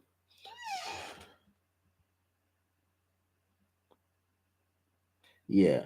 So you're going to have to left wrist. Okay. So yes, Bill. Yeah. So you're gonna have to get to. You might have to do different doctors. You might have to do a Western as well as a Eastern, holistic side. But there are different things that could be done. But all of this is going to depend. Oh, okay. See, so you might have to get to. Usually, when you use a Western doctor, they don't like to know anything about Eastern doctors. So you might have to kind of go with both. Now, if the left hip is eroding like that, that's a little bit more than calcium deposits going on. So you're definitely going to have to get to somebody that knows what kind of long term things that you could do to correct that.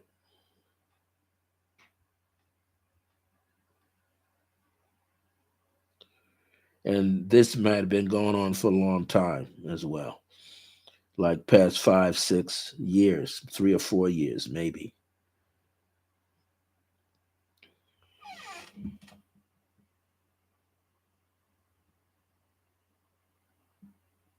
Yeah, so because they have only a certain thing that they go with. So that's why I'm going to try to find out what's in your area.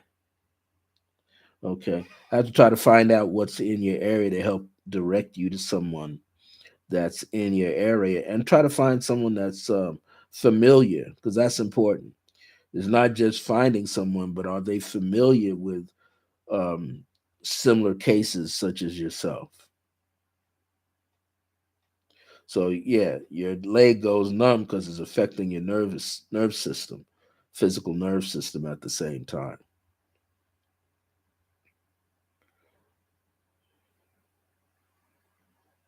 So what you might want to do, as I said before, send me an email with your real name, but also put this name that you're using right here, so that I can equate the two together, and then I'll try sending you uh, some resource names. Try to find people in your area. There has to be people in your area. There's because holistic sciences have been around, practices have been around for a very long time. Okay, I'll do it again right here. Okay, it's IAM, then there's a period, then CIRCLEOFGRACE1 at gmail.com.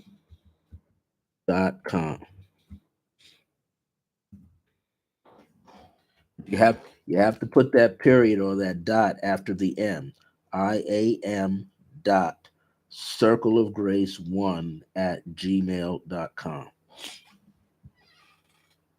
And then we'll see what I can send. I'm gonna when I get off the air, I'll replay this. We can see here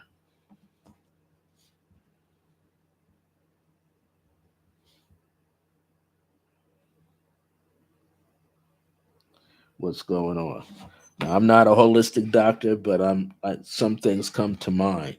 So I just have a feeling that I might be able to help run across some things. Plus, out east, I have a friend who's a crystal healer, and I call him a master crystal healer.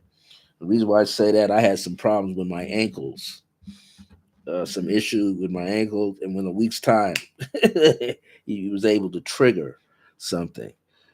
So, with your permission, uh, may I give your name and email address to my friend? His name is Hector Almonte. I'll put his name here, Hector Almonte.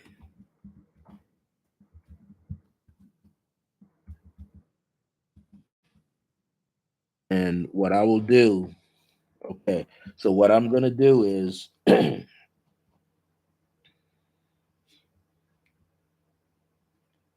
I'm going to ask him to tune in and see what he picks up. And then I'll put him in touch with you. Okay. And he lives on Long Island. He was born in the Dominican Republic. We're about one year apart. We have the same birthday. I'm born March 16th, 1952, and he's born March 16th, 1953. And he's an excellent healer. So he does what we call distance or absent healing. So he'll just give you the designated time when he'll link up with you if he can help you, if he knows that he can help you out. And he's going to be using crystals and things like that or whatever he needs and prayers. And he's been pretty successful with most situations. All right. Does anybody else on here have any questions or comments? S Hubcap, I will get back with you as soon as I get offline and send information and probably get it tomorrow, if not later on this evening. And Rose, I will give you the contact information and how to pay, and I'll give you some of the times that I'm available online. I'd like to thank everybody for joining me. I always want to be on for an hour, but the ancestors know. The ancestors know. Just click the like symbol if you haven't clicked the like symbol. Subscribe to my channel if you've never subscribed before. This way I can stay in touch with all of you. And, I want to be there in your life to help you out.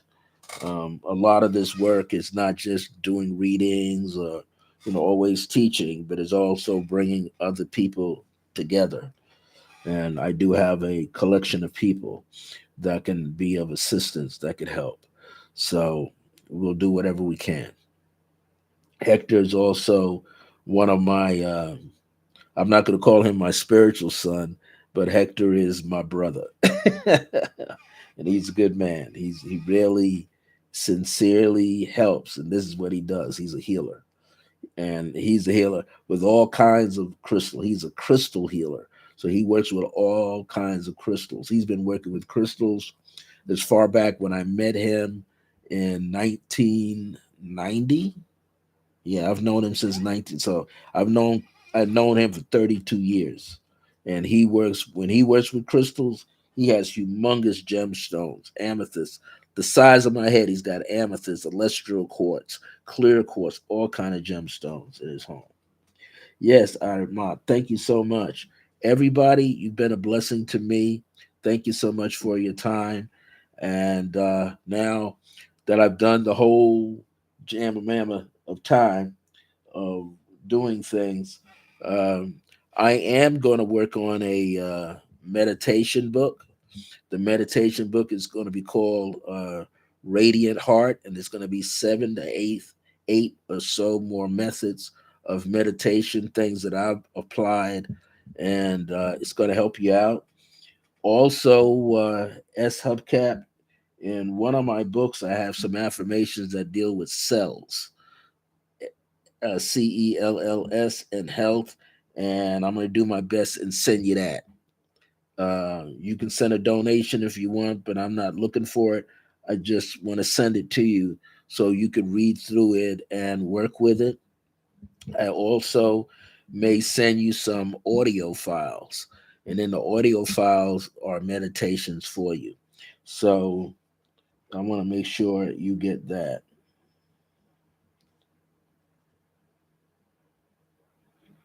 So I'm going to say adios, everybody. Thank you for being on tonight. I'll probably take off tomorrow night because I did Thursday, Friday, Saturday, and this is Sunday. I'm supposed to do what the ancestors always tell me, four nights straight. Now they just told me take a break.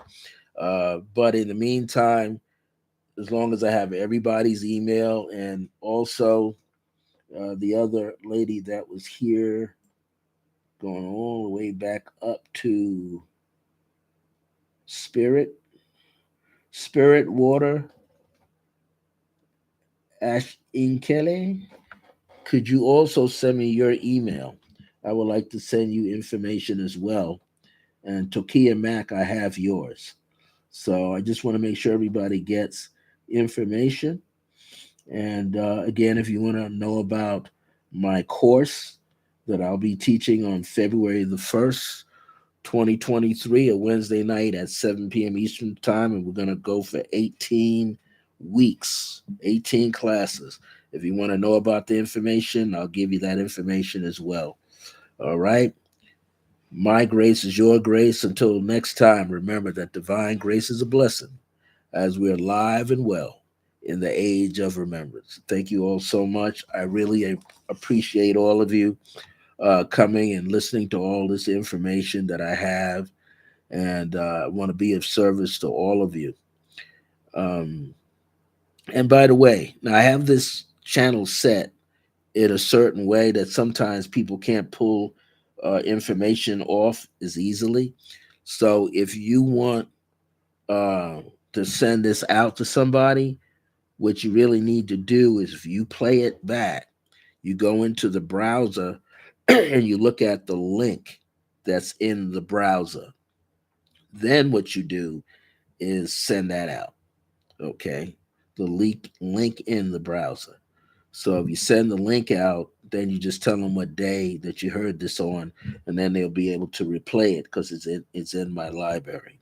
Okay, everybody, have a nice week, a blessed week. Let grace be a part of you, and let your divinity rise. Take care now, and thank you again.